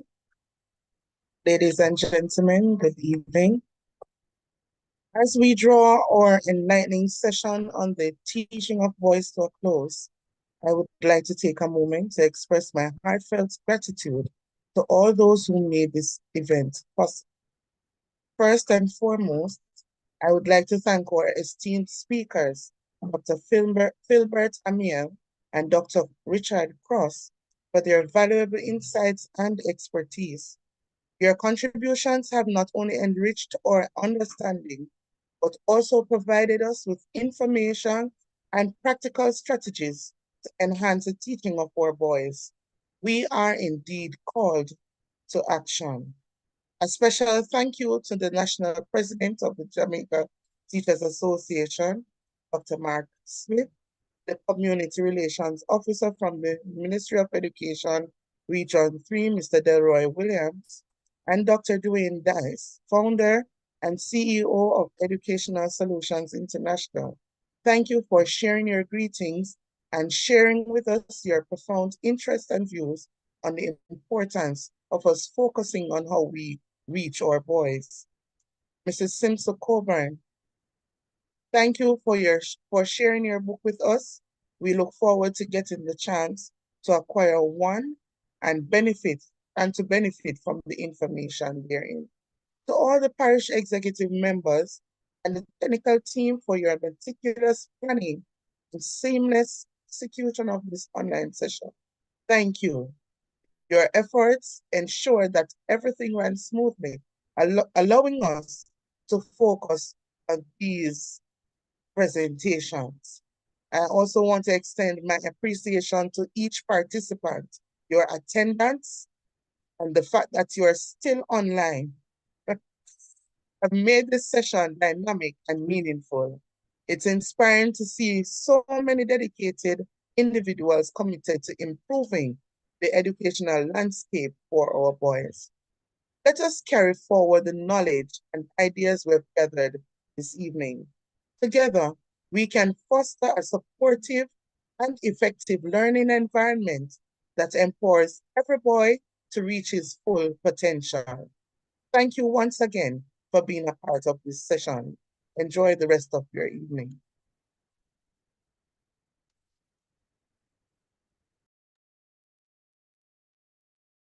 Thank you, Madam PE, for thanking us. All right, so at this time, Dr. Dice will post the link to the survey that has been posted. So you can take some time and fill it out.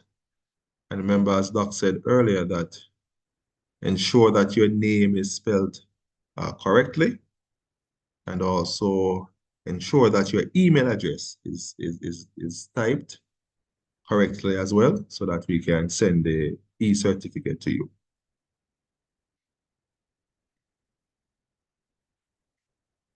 And the links to the link to the book written by Mrs. Coburn has been posted. The link to Dr. Cross' presentation, and also to give feedback on his presentation, has been posted too. And Dr. Amil would have posted his contact information, if you want to reach out to him. As he said in his presentation, he does staff development as well. So if you so desire to invite him to your school, to speak to your teachers as it relates to how they can understand the dynamics and the learning capacity of boys, we can reach out to him and do an invitation. He'll be willing to come and assist. So remember, do not post your email inside the chat. Do it on the survey that has been posted.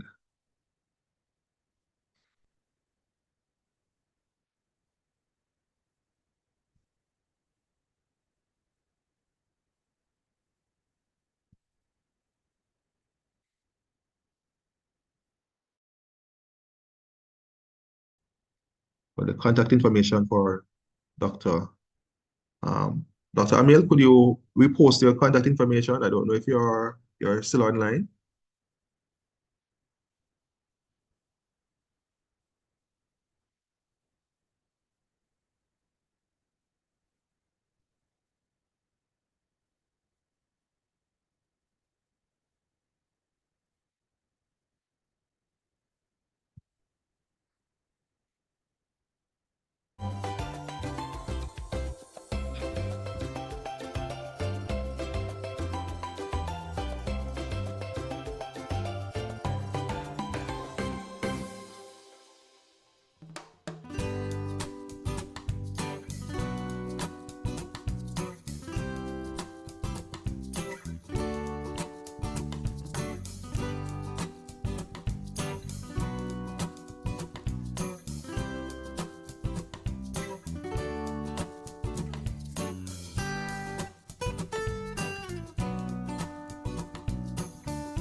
Fancy little words I am out in the meditation of your heart. Be acceptable. Or else you know that you're gonna be responsible. Sin. And I say you find yourself with the instrument of influence. Use it in a positive sense. Or else you're gonna pay the consequence. Rebel speaks again. I say be careful what you teach your little children. Make sure I know something to hurt them. Mind what you saying to my sister. She could be the next prime minister. I say if you watch what you saying to me daughter, cause in the long run she could be your doctor.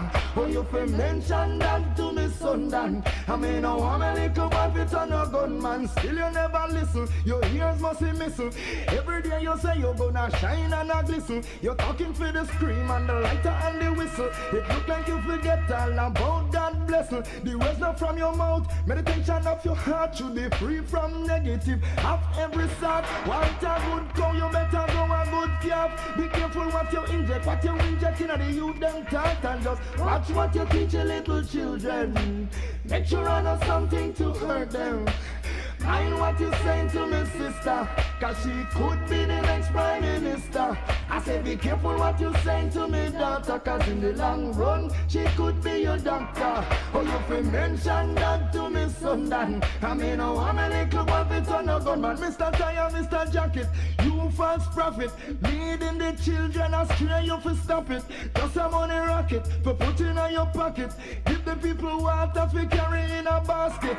So if you find yourself with the instrument of influence, anytime you use it, use your conscience. The seed where you sow, it is no accident. And none of you shall escape the judgment. And watch where you teach your little children. Make sure I know something fi hurt them. I say fi mind what you saying to my sister, cause she could be the next prime minister. I say be careful what you saying to me daughter, cause in the long run she could be your doctor. Oh, you fi mention that to me son Dan. Me know I'm a little boy fit on a gunman. If you say you love the youth, and that is the truth, we will find out, cause you are judged by the fruit. If you teach them to shoot and don't prostitute, hang up on your shoulder now go dilute. Tomorrow man and woman is the youth of today. So at this tender age you shouldn't lead them astray. Your responsibility is to show them the way, and if you don't then somebody have to pay. So watch when you teach your little children. Make sure I know something fi hurt them. Mind what you saying to my sister, cause she could be the next prime minister. Oh, you fi say them the things to me daughter, when in the long run she could be your doctor. Nobody mention that to me son Dan. Cause me know I'm a little boy fit on a gunman. Mr. Prime Minister, Mr. Speaker, Mr. Opposition Leader, linguist, journalist, DJs and singer, producer, sound operator and the radio announcer, preacher, teacher, mother and father. How much time you want me tell you, me friend? You want me repeat myself all over again? You want the future nice and you don't know. You better teach you right, you better do it.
might have appeared to go unnoticed, but I've got it all here in my heart. I want you to know I know the truth. Of course I know I would be nothing without you. Did you ever know that you're my hero? You're everything I wish I could be.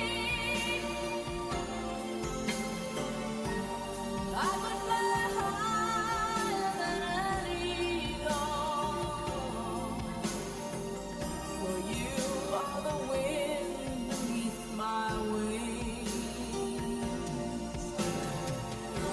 Did I ever tell you you're my hero?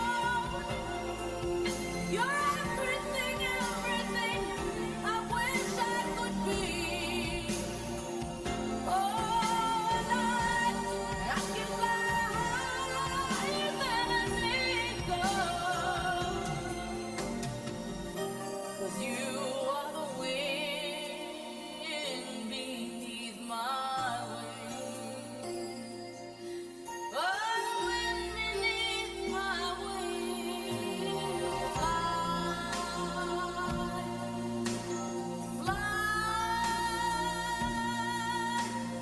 fly away. You let me fly so high.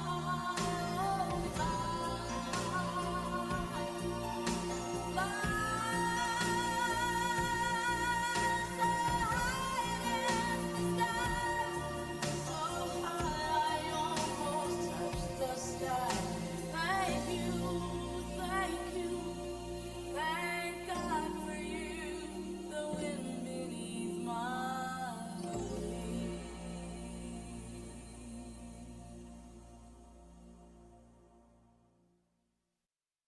It's 9:15. How am I already underwater? I'm in the same boat. I'm in an actual boat. I thought Grammarly just fixed grammar. They make boats now? It's more of a metaphorical boat, because I've been using Grammarly's AI for years to keep me high and dry. Try it. Grammarly can look through your writing to make it easier to understand. See? Short